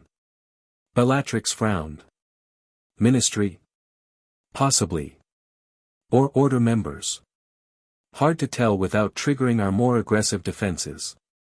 We should, Bellatrix began, but was interrupted by Harry rushing into the kitchen, his face alight with excitement. I did it, he exclaimed. The snake talked to me. Well, not really talked, but I understood it. Both adults turned to him with carefully composed expressions. That's fascinating, Harry, Bellatrix said calmly. What did it say? She, Harry corrected. She's a girl snake named, he made a strange hissing sound, which I think means sun on scales, in English. She has babies under the rock by the herb garden and asked if we could please not move the rock until spring. Sirius and Bellatrix exchanged glances. There was no denying it now, Harry Potter was indeed a Parselmouth. Of course we won't disturb her nest, Sirius assured him. Did you have to think about speaking to her, or did it just happen naturally? Harry considered this. It was weird. When I looked at her, it just sounded like normal talking. But I could tell it wasn't English. He frowned suddenly. Is it bad? To talk to snakes? Not bad at all, Bellatrix said firmly. Just rare. It's called Parseltongue, the language of serpents. Very few wizards have the ability. Like who? Harry asked curiously. Another loaded glance between the adults. Well, Sirius began carefully, Salazar Slytherin was famous for it. One of Hogwarts' founders. And Voldemort, Bellatrix added, believing in honesty. The Dark Lord was known to speak it as well. Harry's eyes widened. Oh. He processed this information, then asked with characteristic directness, does that mean I'm like him? Absolutely not, Bellatrix stated unequivocally. Magic itself is neither good nor evil, Harry. It's how you choose to use your abilities that matters. Like how you used to use magic for bad things, but now you use it for good? Harry asked. Bellatrix blinked at the simple but profound observation. Exactly like that. Sirius knelt to Harry's level. Having an ability that Voldemort also had doesn't make you anything like him, pup. Your heart is what defines you, not your magical talents. Harry nodded, seemingly reassured. Can I keep talking to Sun on Scales then? She knows lots about the garden and says there are mice getting into the root cellar. By all means, Sirius grinned. A snake security system sounds brilliant. As Harry darted back outside to continue his conversation, Bellatrix leaned against the counter with a sigh. Another extraordinary ability to add to the list. I'm starting to lose count, Sirius agreed. Natural agilimancy, magical sensitivity, accelerated learning, and now parcel tongue. What's next? Spontaneous animagus transformation. Don't even joke about it, Bellatrix groaned. I'm not ready to chase a miniature magical creature around the cottage. Their shared laughter dissolved the tension, a moment of levity before the seriousness of the evening ahead. Dumbledore arrived precisely at 8, accompanied by not only Remus Lupin but also Minerva McGonagall and, surprisingly, Alastor Moody. The grizzled Auror's presence immediately signaled that this was more than a routine check-in. Harry had been allowed to stay up long enough to greet the visitors before being sent to bed with firm instructions to practice his occlumency exercises, a skill Bellatrix had begun teaching him to protect his naturally open mind. I've cast monitoring charms, Bellatrix assured the assembled group once Harry was settled. If he wakes or if anyone approaches his room, we'll know immediately. Dumbledore nodded approvingly. Excellent precautions, as always, Bellatrix. He settled into an armchair by the fire, his customary twinkle notably absent. I'm afraid we have concerning developments to discuss. Barty Crouch Jr., Sirius guessed, leaning forward. Indeed, Dumbledore confirmed. He's been spotted in Hogsmeade. The news sent a chill through the room. Hogsmeade, mere miles from their cottage. When? Bellatrix demanded. Yesterday evening, Moody growled. Drinking at the Hog's Head, asking questions about unusual magical activity in the area. Subtle, Sirius muttered sarcastically. He wasn't trying to be subtle, McGonagall interjected. He was trying to flush out information through direct inquiry. And did he succeed? Bellatrix asked sharply. Moody's magical eye swiveled toward her. Hard to say. Aberforth played dumb, but there were others in the pub. Village has been buzzing with rumors of strange lights and sounds from this direction for months. Bellatrix shot Sirius an accusatory look. Your fireworks display for Harry's birthday. How was I supposed to know they'd be visible beyond the wards? Sirius defended. Besides, you're the one who created that magical aurora for the winter solstice. Regardless of the source, Dumbledore interrupted their bickering. It appears Hogsmeade residents have noticed magical signatures consistent with advanced spellwork. Nothing specific enough to identify Harry, but enough to attract attention from someone actively searching. We need to move, Bellatrix stated immediately. Not necessarily, Dumbledore countered. This location has considerable protections, many of your own devising. A new location would require establishing those securities from scratch. Better than waiting for Crouch to find us, Sirius argued. There's more, Remus said quietly. Tell them about the Ministry, Albus. Dumbledore sighed heavily. The Ministry has become increasingly interested in Harry's whereabouts. Minister Fudge is under political pressure to demonstrate that the boy who lived is being properly cared for. There are rumors of a delegation being formed to assess his living situation. They can't, Bellatrix said flatly. The custody arrangement is confidential, sealed by magical contract. Contracts can be challenged, especially when public interest is invoked, McGonagall noted grimly.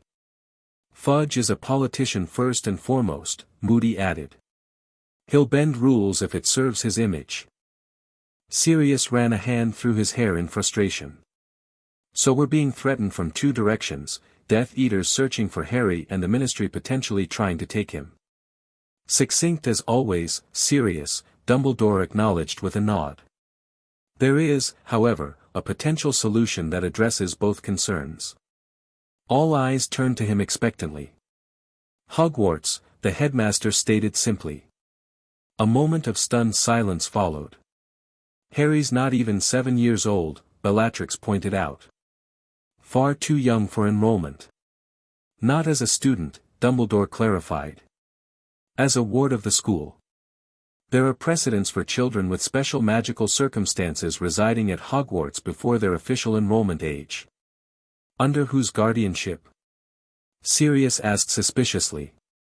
Yours would remain intact, Dumbledore assured him. But within Hogwarts walls, Harry would benefit from the castle's ancient protections, far stronger than anything we could establish elsewhere. And Bellatrix? Remus asked the question Bellatrix herself was formulating. Dumbledore's expression remained carefully neutral. That presents certain challenges. Bellatrix's conditional release doesn't permit her to reside at a school full of children. Then it's not an option, Sirius said flatly. The Veela bond requires proximity. We're not separating them. I anticipated that response, Dumbledore nodded. Which is why I've prepared an alternative. Private quarters could be established in the East Tower, separate from student areas but still within Hogwarts protections. With appropriate restrictions on movement and activities, the Ministry might approve a modified arrangement. Bellatrix narrowed her eyes. Restrictions such as limited access to certain areas of the castle. No unsupervised interaction with students. Regular monitoring by myself and other trusted staff.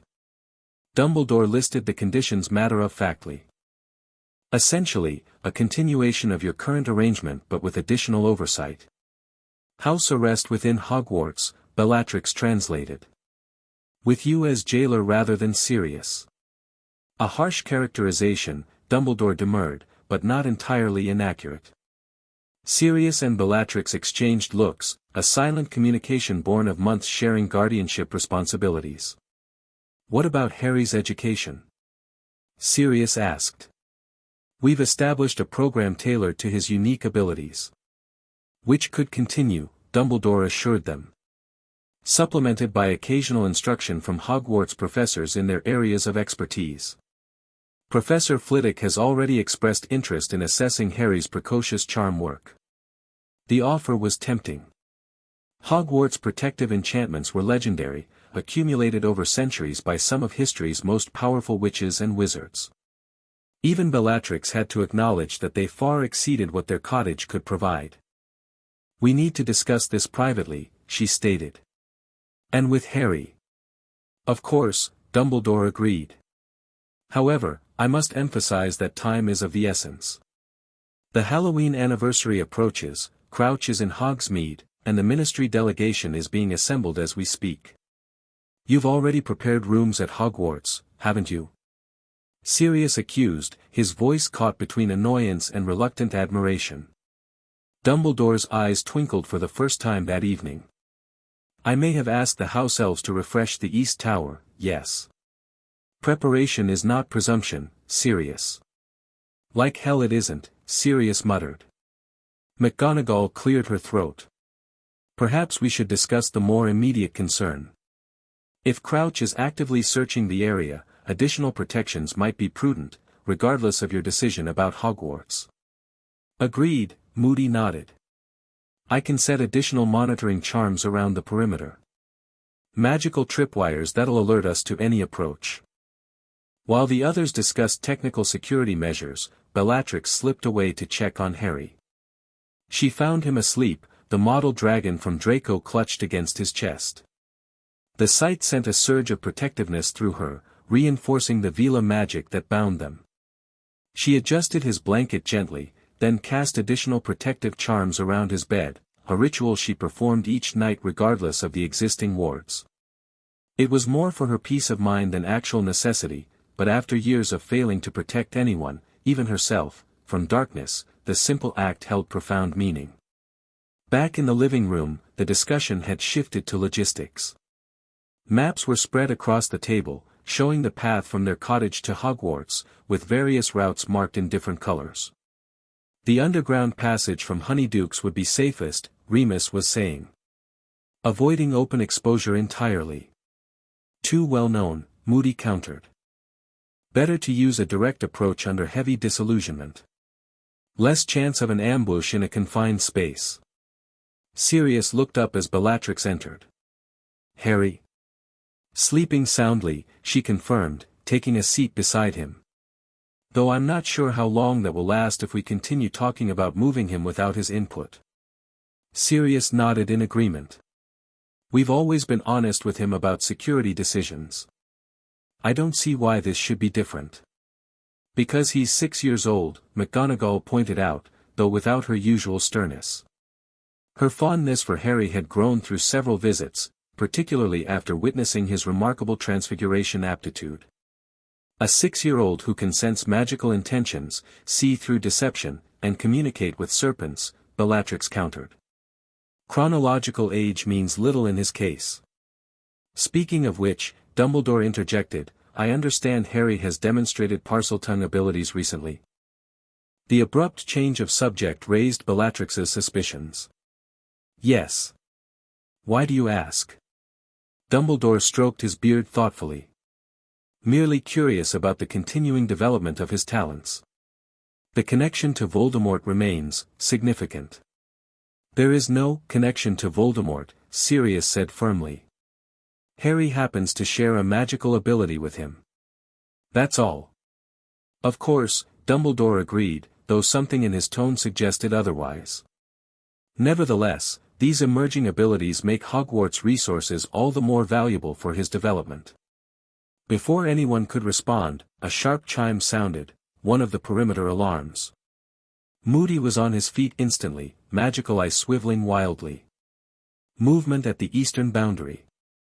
Multiple signatures. Death Eaters? Remus asked, drawing his wand. Can't tell yet, Moody growled. But they're dismantling the outer wards methodically. Professional work.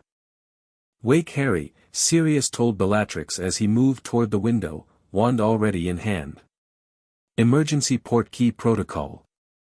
Bellatrix was halfway to Harry's room when the cottage shuddered, a sign that a major protective ward had fallen.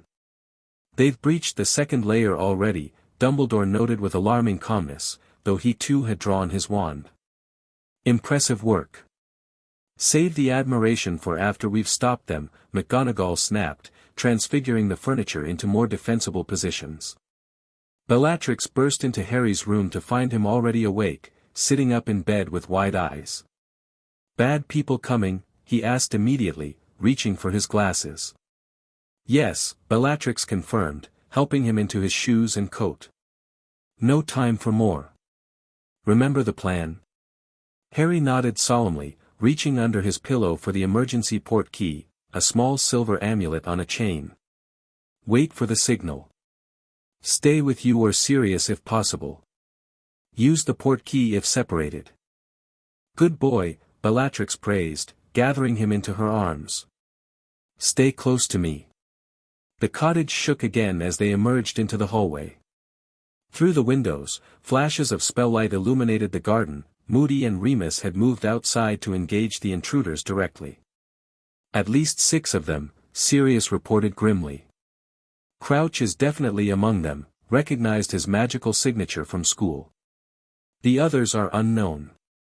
Ministry? McGonagall suggested. Dumbledore shook his head. No.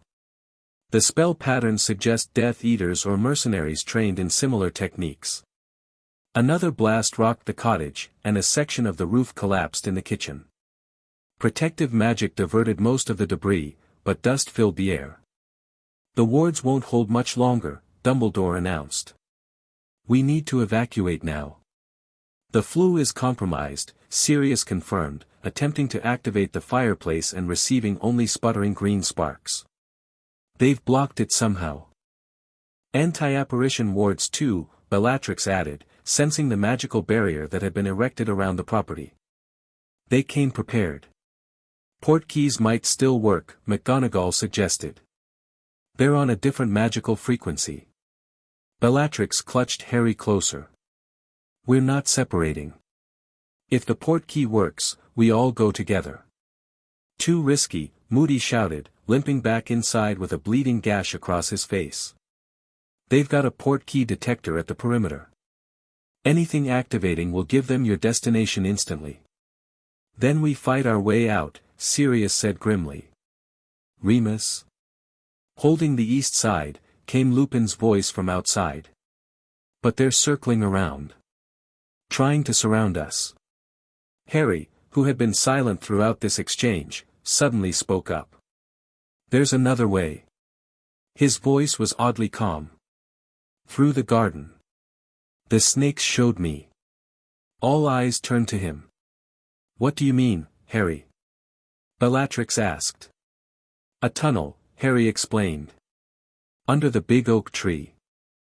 Sun on Scale says it goes all the way past the ward boundaries. The snakes use it to hunt. A tunnel large enough for humans? Dumbledore asked incredulously. Not naturally, Harry admitted. But we could make it bigger with magic, couldn't we? Bellatrix and Sirius exchanged glances. It was their best option, assuming the snakes weren't mistaken. Show us, Sirius decided. Another blast hit the cottage, this one powerful enough to shatter the front windows despite the protective charms. McGonagall immediately conjured a shield to block the flying glass. Go, she commanded. Albus and I will hold them off while you find this tunnel. I'm coming with you, Moody growled.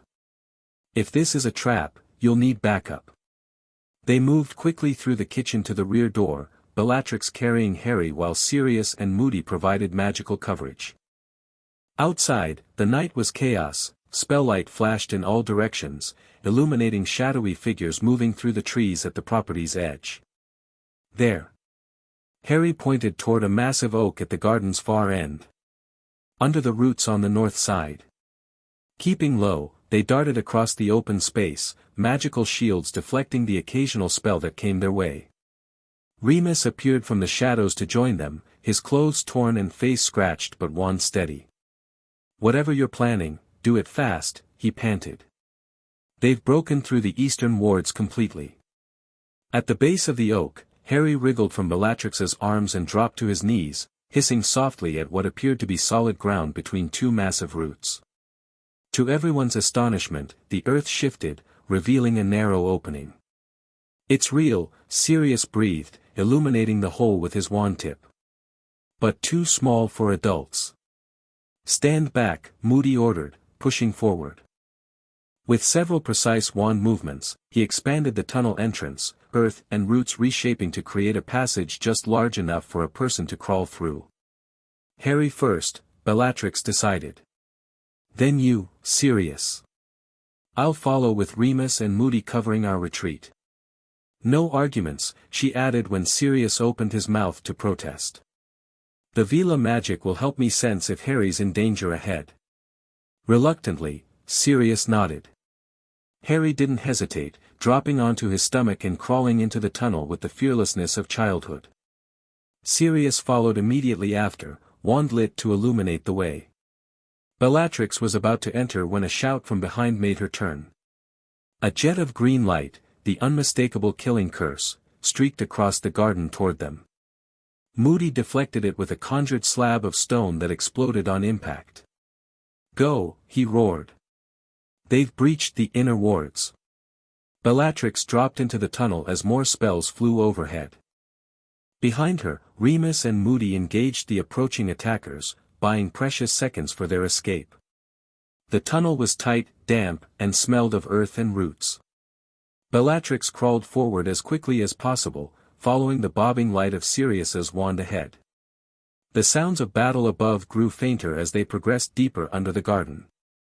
After what seemed like an eternity of cramped movement, the tunnel began to slope upward. Ahead, she could hear Sirius's voice. I think we're beyond the property line. The anti-apparition ward feels weaker here. Bellatrix finally emerged into a small, earthy chamber where the tunnel widened before its final exit. Harry and Sirius were waiting, both dirty but unharmed. Where's Remus? And Moody? Harry asked immediately. Covering our retreat, Bellatrix answered, not wanting to worry him with the reality that the two might have been captured or worse. We need to keep moving, Sirius urged. If this tunnel is as long as the snake suggested, we should be approaching the ward boundary. They continued forward, the tunnel narrowing again before finally opening onto a small clearing in the forest, well beyond the cottage's protective perimeter. The sounds of battle were distant now, magical lights flashing between the trees in the direction they'd come from. "We made it," Sirius breathed, helping Harry out of the tunnel. "Not quite," came a cold voice from the edge of the clearing. Bellatrix spun, wand raised, positioning herself in front of Harry. Barty Crouch Jr. stood 20 feet away, his wand pointed directly at them. He looked different from her memories, older, harder, his once handsome face gaunt with fanaticism. "Hello, Bella," he greeted with a twisted smile. "Quite the domestic scene you've created here. The Dark Lord's most faithful, reduced to babysitting." "Back off, Crouch," Sirius growled, moving to stand beside Bellatrix, presenting a united front before Harry. Crouch's eyes flickered to Sirius, then fixed on Harry with disturbing intensity. "The boy who lived. Smaller than I expected." His tongue darted out to wet his lips in a nervous tick Bellatrix remembered from their Death Eater days. "He'll make a perfect offering for our master's return." "Voldemort is gone," Bellatrix stated coldly.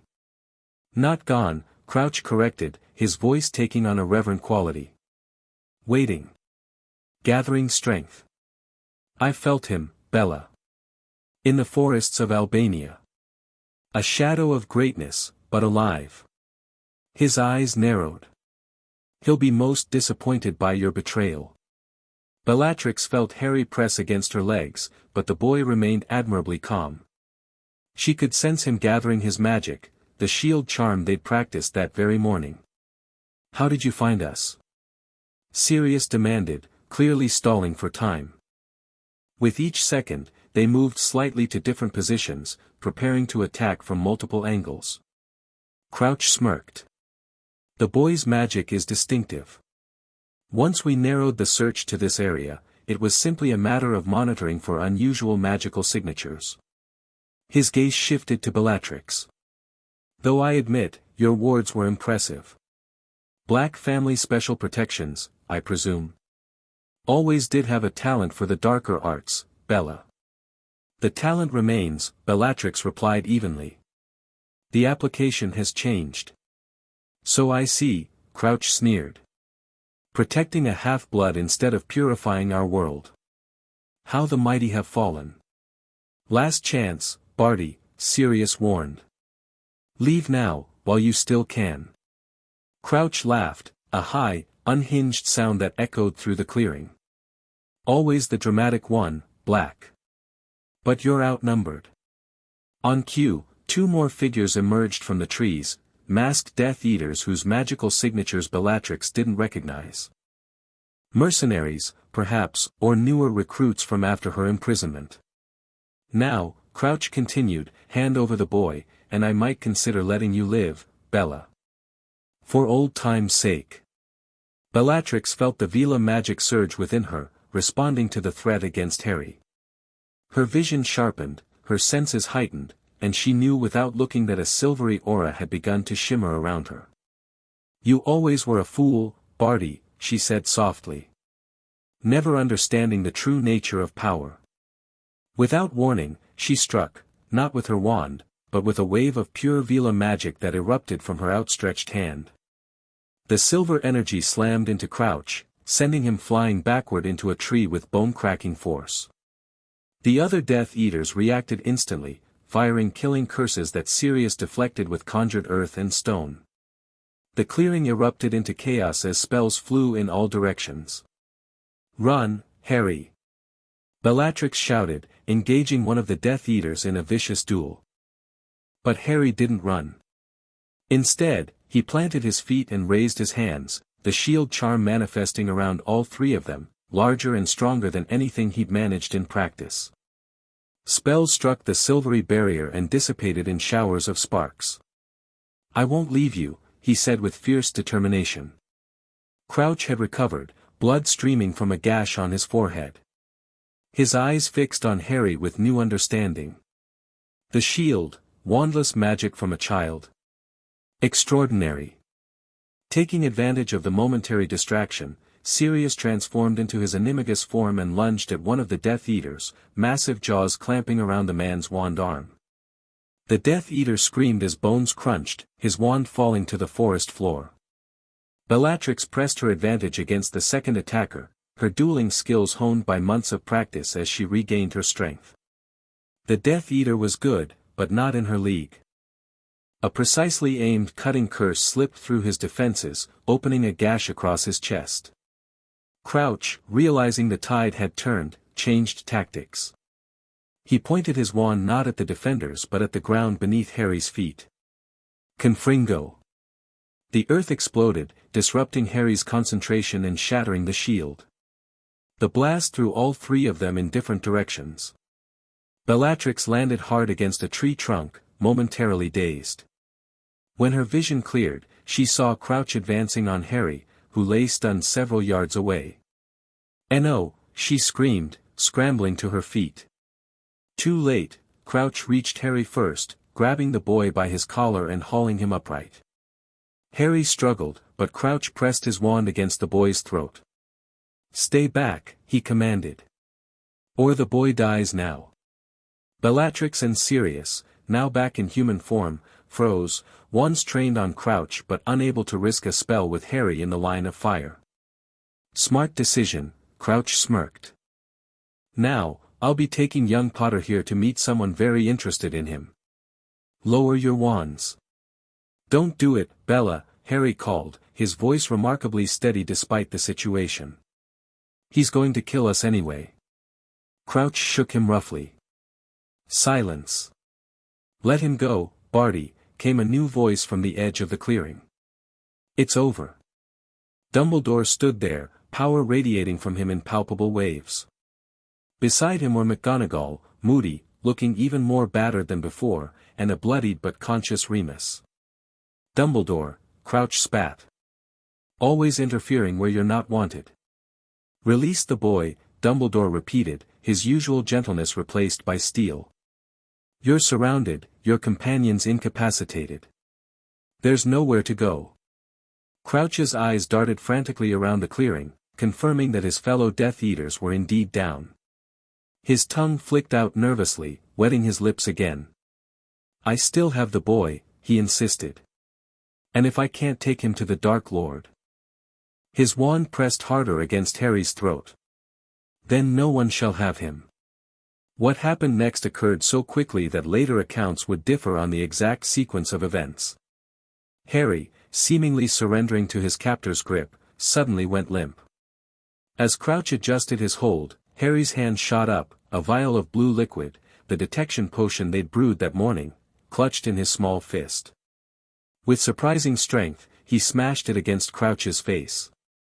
The potion, designed to reveal hidden magical signatures, had an unexpected effect on direct contact. Crouch screamed as blue fire seemed to erupt across his skin, illuminating a complex web of dark magic that surrounded him like a second skin. His grip on Harry loosened. In that instant, Bellatrix struck, not with a spell, but with the full force of the Veela guardian magic. Silver light erupted from her entire body, crossing the distance in a heartbeat and engulfing both Harry and Crouch. Where it touched Harry, the light was gentle, protective. Where it touched Crouch, it burned like acid, targeting the dark magical signatures revealed by the potion. Crouch's screams echoed through the forest as he was thrown backward, the dark magic clinging to him visibly disintegrating under the Veela light's assault. He landed in a crumpled heap at the clearing's edge, his wand rolling away into the underbrush. Bellatrix didn't hesitate, rushing to Harry and gathering him into her arms. "Are you hurt?" she demanded, checking him for injuries. "I'm okay," Harry assured her, though he was trembling slightly. "I remembered the potion from this morning. You said it reveals hidden magic." "Brilliant thinking," Sirius praised, joining them and wrapping both in a protective embrace. "Absolutely brilliant." Dumbledore approached Crouch cautiously, McGonagall and Moody flanking him with wands raised. The fallen Death Eater was conscious but incapacitated, his skin still glowing with residual blue light that revealed intricate dark magic woven throughout his body. "Fascinating," Dumbledore murmured, examining the patterns.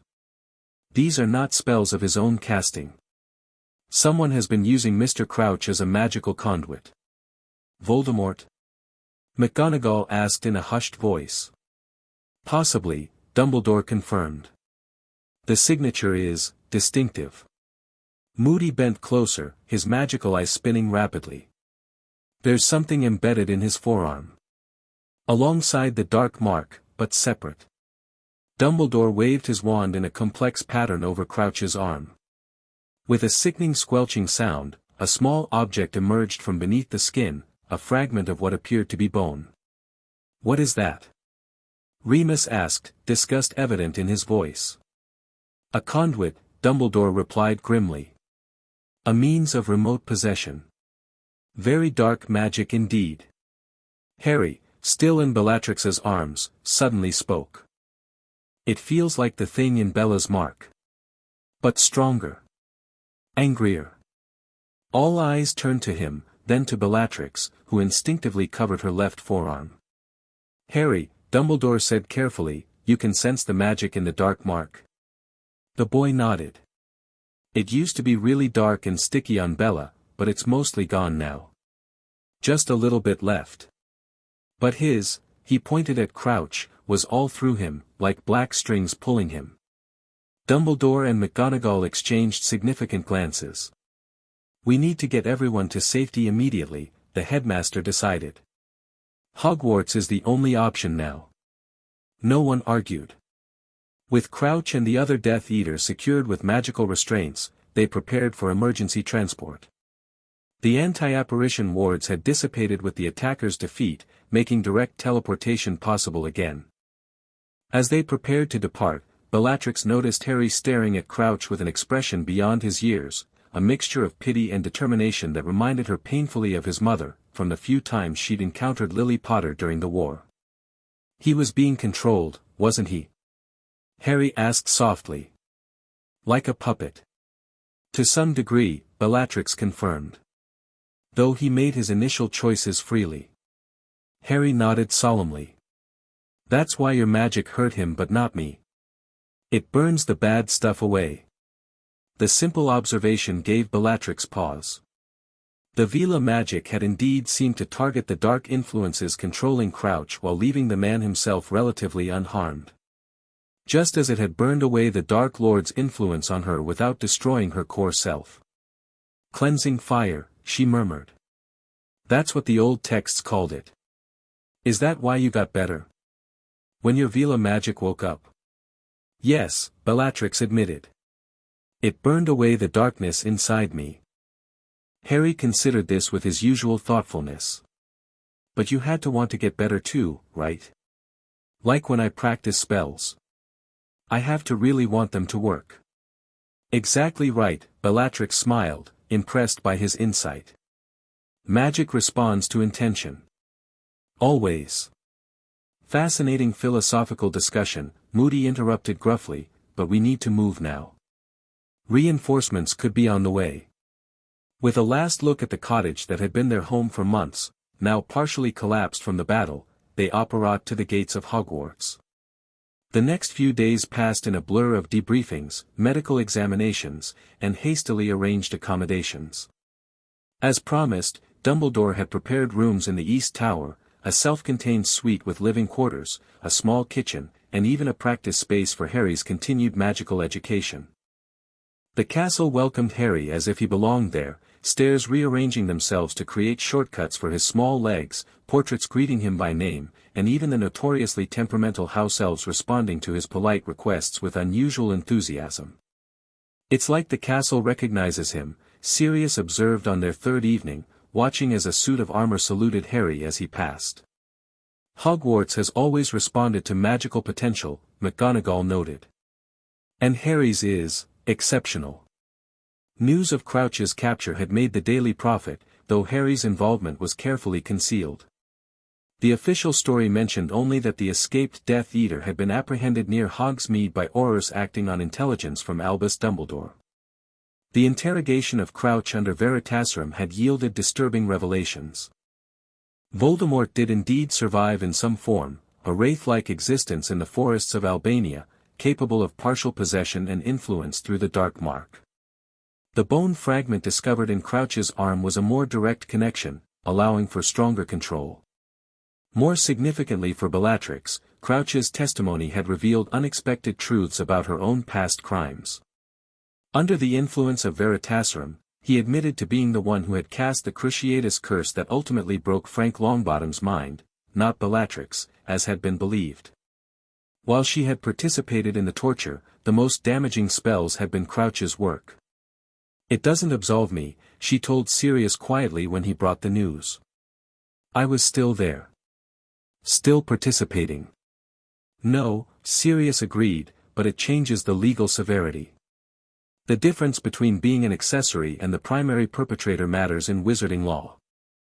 The revelation prompted a review of her case file, and subsequently, a modification to her conditional release terms. The monitoring charms were reduced, and her restricted areas within Hogwarts lessened considerably. A week after their arrival, the three of them settled into something approaching a routine. Mornings were spent in their private quarters, continuing Harry's core magical education. Afternoons often included visits from Hogwarts professors. Flitwick was particularly taken with Harry's charm work, while McGonagall marveled at his intuitive understanding of transfiguration principles. "He doesn't just perform the spells," she reported to Dumbledore after one session. "He understands the underlying magical theory, often better than seventh-year students." The headmaster's interest in Harry's abilities seemed to intensify with each new demonstration of his talent. He observed several lessons personally, asking probing questions that sometimes made Bellatrix uncomfortable with their focus on Harry's connection to Voldemort. "He's looking for something specific," she confided to Sirius one evening after Harry had gone to bed. "Something about Harry's abilities that concerns him." The prophecy, Sirius guessed. There must be more to it than what he's shared. Their suspicions were confirmed the following day when Dumbledore requested a private meeting with all three of them in his office. Harry was delighted by the invitation, eager to see the famous circular room with its silver instruments and Phoenix companion.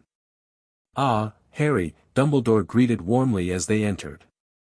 "I understand Professor Flitwick was quite impressed with your levitation charm yesterday." Harry grinned. "He showed me how to make objects dance in patterns. It's brilliant."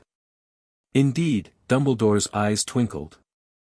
"I've always found choreographed teacups particularly entertaining during afternoon tea." Once they were seated, the headmaster's expression turned more serious.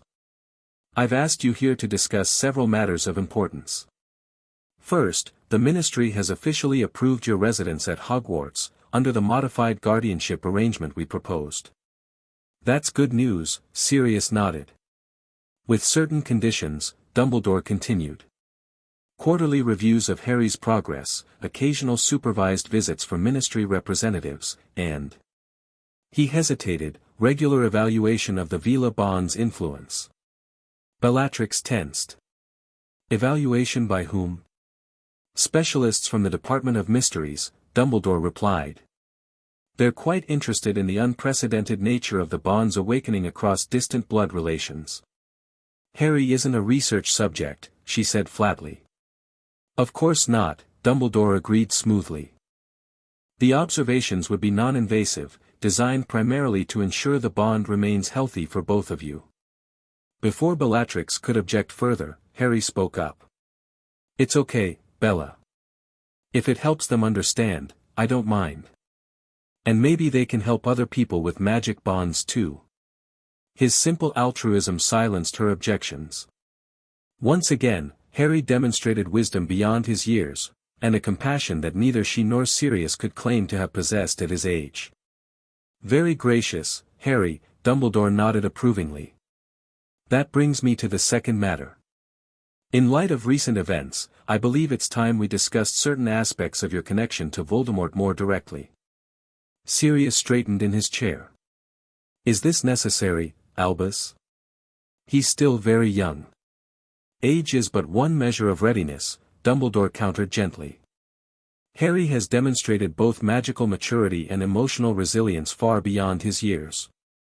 And more importantly, he has already experienced aspects of this connection firsthand." Harry nodded solemnly. The dreams. And the way I can feel dark magic, like with Mr. Crouch. Precisely, Dumbledore confirmed. What you experienced with Barty Crouch Jr. suggests your sensitivity to Voldemort's magical signature is extraordinarily acute. This may be connected to your survival of the killing curse as an infant. The scar. Harry guessed, touching his forehead. Yes, Dumbledore agreed. I believe that when Voldemort attempted to kill you, something unprecedented occurred.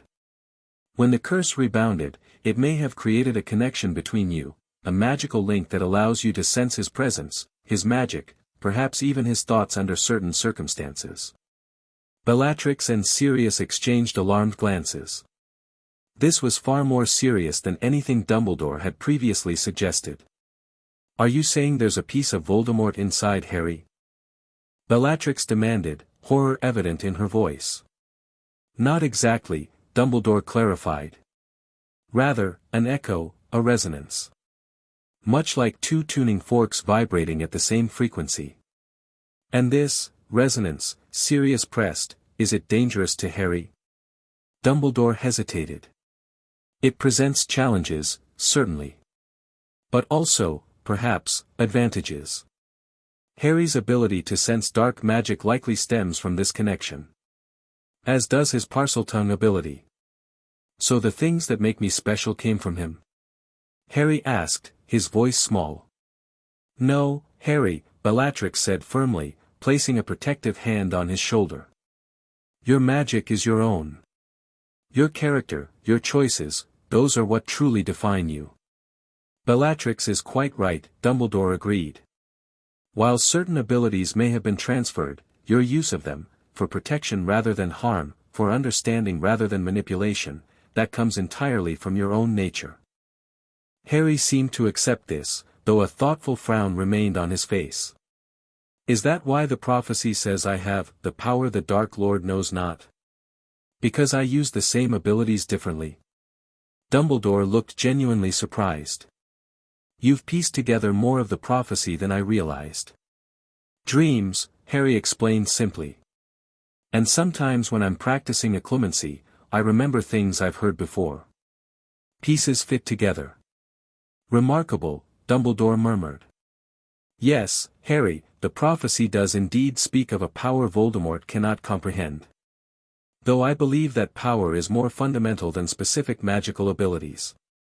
Love, Sirius guessed, his expression challenging Dumbledore to deny it.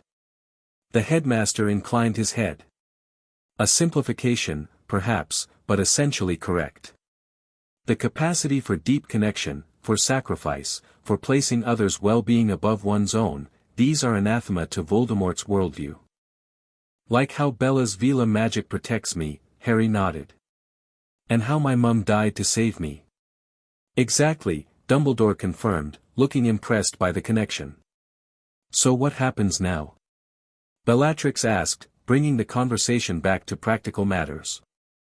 How do we protect Harry from this connection? Particularly if the Dark Lord regains strength.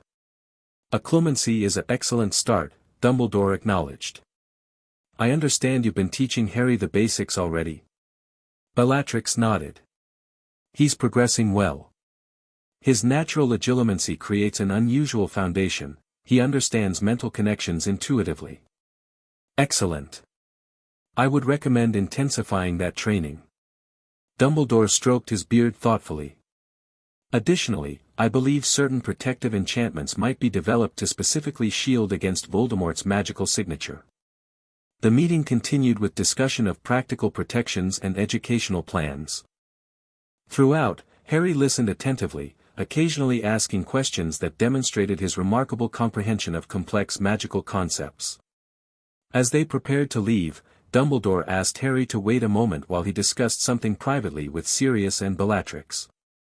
The boy nodded agreeably, moving to examine the fascinating silver instruments that whirred and puffed on a nearby table. With a privacy charm established, Dumbledore spoke in low tones. There is another matter, one not suitable for young ears. The fragment removed from Crouch's arm has been analyzed by unspeakables. Their findings suggest Voldemort has indeed created anchors to prevent his permanent death. Horcruxes, Bellatrix whispered, the dark knowledge from her black family education surfacing. Yes, Dumbledore confirmed grimly. And possibly multiple ones. That explains the bone fragment, Sirius realized. It wasn't just a control mechanism, it was a piece of something larger. Precisely. I believe Voldemort may have entrusted certain items to his most loyal followers for safekeeping. Dumbledore's gaze shifted meaningfully to Bellatrix. Your sister Narcissa mentioned Lucius possessing artifacts of special importance to the Dark Lord. Bellatrix nodded slowly. Narcissa implied as much. A diary, perhaps. Lucius guards it obsessively. Most concerning, Dumbledore agreed. I would ask that you maintain your connection with Narcissa. She may provide crucial intelligence as we begin the process of identifying and neutralizing these anchors. And Harry? Sirius asked, lowering his voice further. Is his scar? I cannot say with certainty, Dumbledore admitted. The connection exists, but its precise nature remains unclear. The implications hung heavily in the air. If Harry's scar represented a connection to one of these soul anchors, we'll intensify his training, Bellatrix decided, her voice leaving no room for argument. Occlumency, defensive magic, everything he might need. And we'll help locate these anchors. Thank you, Dumbledore said simply. Harry is fortunate to have such dedicated guardians. As the privacy charm dissolved, Harry approached, having apparently finished his examination of the silver instruments. Fawkes says you're worried about me, he announced casually. All three adults stared at him. Fawkes spoke to you? Dumbledore asked carefully. Harry nodded toward the phoenix perched nearby. Not with words exactly. But I could feel what he was thinking when I patted him. He's worried too, but he thinks I'll be okay because I have people who love me. Dumbledore's expression shifted from surprise to something approaching wonder. Phoenix empathy, he murmured. Extraordinarily rare, even among experienced wizards. Another ability for the list, Sirius commented, trying to lighten the moment. At this rate, you'll master the entire Hogwarts curriculum before you're officially old enough to attend, pup. Harry grinned, the heavy atmosphere momentarily dispelled by his godfather's humor. Does that mean I can skip classes and just play Quidditch all day? Absolutely not, Bellatrix and Sirius replied in unison, then looked at each other in surprise at their parental synchronicity. Dumbledore's eyes twinkled as he observed this exchange. I believe we've covered enough serious matters for one day. Perhaps Harry might enjoy visiting Hagrid's cottage. I understand he's recently acquired a most unusual flowering shrub that changes colors depending on the viewer's mood. Can I? Harry asked eagerly. With supervision, Bellatrix stipulated, unwilling to let him roam the grounds alone despite Hogwarts protections. I'll take him, Sirius offered. Been meaning to catch up with Hagrid anyway. As they left Dumbledore's office, Harry chattering excitedly about magical plants and the prospect of meeting Hagrid's various creatures, Bellatrix found herself reflecting on the extraordinary journey that had brought them to this point. From madness and imprisonment to guardian and teacher. From fanatical devotion to the Dark Lord to fierce protection of the very child prophesied to defeat him. From isolation to family. An unconventional, unexpected family, but real nonetheless. Looking at Harry's animated face as he described something to an equally animated Sirius, she felt the Veela magic hum contentedly within her. Whatever challenges lay ahead, Voldemort's potential return, Harry's mysterious connection to him, the Ministry's continued interest in their arrangement, they would face them together. New constellations forming from the stars of old family legacies. Black and Potter, intertwined by blood, magic, and now, by choice. 3 days later, Bellatrix stood on the astronomy tower, watching as Harry and Sirius flew lazy circles above the Quidditch pitch. Harry's natural talent on a broomstick had surprised no one. James Potter's son was destined for the air, but his fearlessness while attempting difficult maneuvers occasionally tested Bellatrix's newly developed maternal nerves. "He flies like his father," observed a quiet voice behind her. Bellatrix turned to find Remus Lupin approaching, his shabby robes fluttering in the autumn wind. "So I've been told," she replied. "By everyone who ever saw James Potter on a broom." Remus smiled faintly. "It becomes something of a reflex when you watch Harry. Cataloguing the parts that are James, the parts that are Lily." His expression grew more serious. "And now, the parts that are you and Sirius." Bellatrix raised an eyebrow. "Are there such parts?" "More every day," Remus confirmed. "The way he tilts his head when considering a complex spell, that's all you. The barking laugh when something truly amuses him. Pure Sirius." The observation sent an unexpected warmth through Bellatrix's chest. "I hadn't noticed." "You wouldn't," Remus said simply. "Too close to see the gradual changes. But they're there." They stood in companionable silence for several minutes, watching the flyers below. Bellatrix marveled at how much had changed, that she could stand peacefully beside a man she once would have hexed on sight, both united in their concern for a remarkable child. "The full moon approaches," she observed finally. "Will you use the Shrieking Shack again?" Remus looked surprised at her knowledge of his arrangements. "Yes. Though Dumbledore has offered quarters within the castle now that the Wolfsbane potion has proven effective." Bellatrix nodded. "Harry has been asking about werewolves. Academic curiosity, primarily, but I suspect he's pieced together your condition." "His perception is uncanny," Remus agreed. "Nothing seems to escape his notice." "If you're comfortable with it," Bellatrix said carefully, "he would benefit from understanding lycanthropy from someone who lives with it. Rather than the prejudiced nonsense in most textbooks." Remus studied her with undisguised surprise. "You're suggesting I discuss my condition with him directly?" "Knowledge dispels fear," Bellatrix said simply. "And Harry should understand that magic, even dark magic, doesn't define a person's worth." "A rather progressive view from a former Death Eater," Remus observed, though without malice. Bellatrix's lips quirked in a small smile. "Ironic, isn't it? I've learned more about the true nature of magical worth from a 6-year-old half-blood than in all my years of pure-blood indoctrination." "Harry has that effect," Remus agreed. "Making us question our most fundamental assumptions." He hesitated, then added, "I would be honored to discuss lycanthropy with him. Perhaps it might help normalize the condition for future generations, if the boy who lived grows up without werewolf prejudice." "Exactly my thinking," Bellatrix nodded. "Though I'd appreciate it if you'd keep the more gruesome details age-appropriate. He already has enough nightmare material." "Of course," Remus assured her. After a moment's hesitation, he added, "You're good for him, you know. Despite everything, or perhaps because of everything. Your journey from darkness gives him a perspective Sirius and I can't provide." The unexpected compliment caught Bellatrix off guard. Thank you." Their conversation was interrupted by Harry and Sirius landing on the tower, both windswept and grinning. "Did you see that dive?"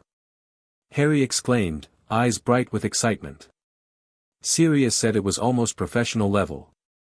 "I saw," Bellatrix confirmed, smoothing his wild hair automatically. "And nearly had heart failure when you pulled up inches from the ground." "But I did pull up," Harry pointed out with impeccable logic.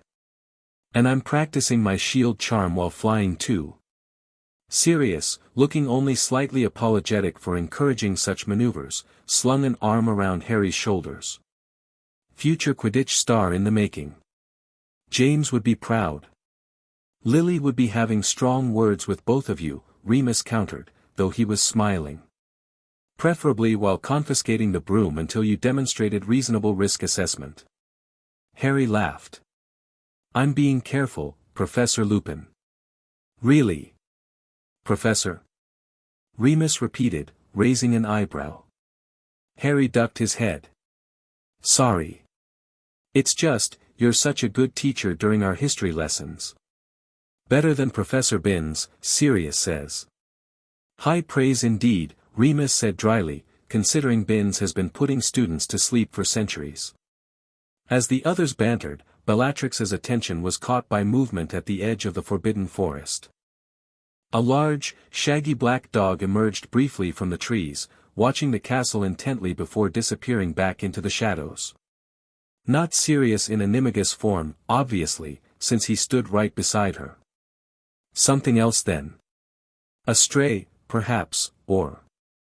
A cold feeling settled in her stomach. Padfoot was a distinctive animagus form, but not entirely unique. The Black family had produced other canine animagi throughout its history, including. We should go inside, she said abruptly. It's getting cold.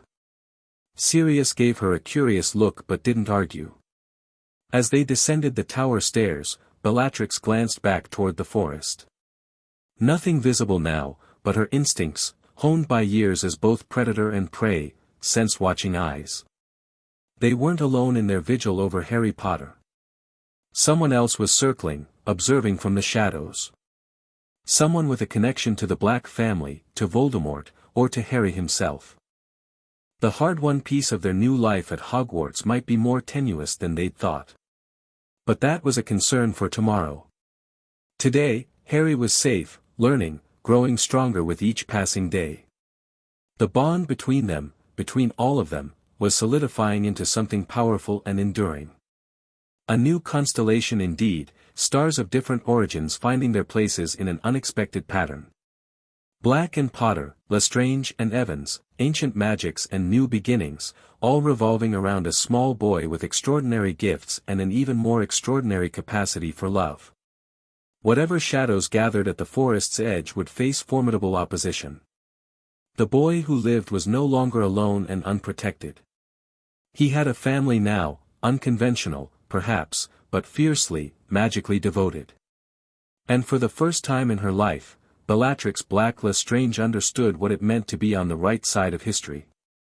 Not for power or purity or ancient ideologies, but for something far simpler and infinitely more powerful. For Harry. For family. For love. The strongest magic of all. The end. Thank you for watching this video. Please be sure to subscribe to our channel and like this video.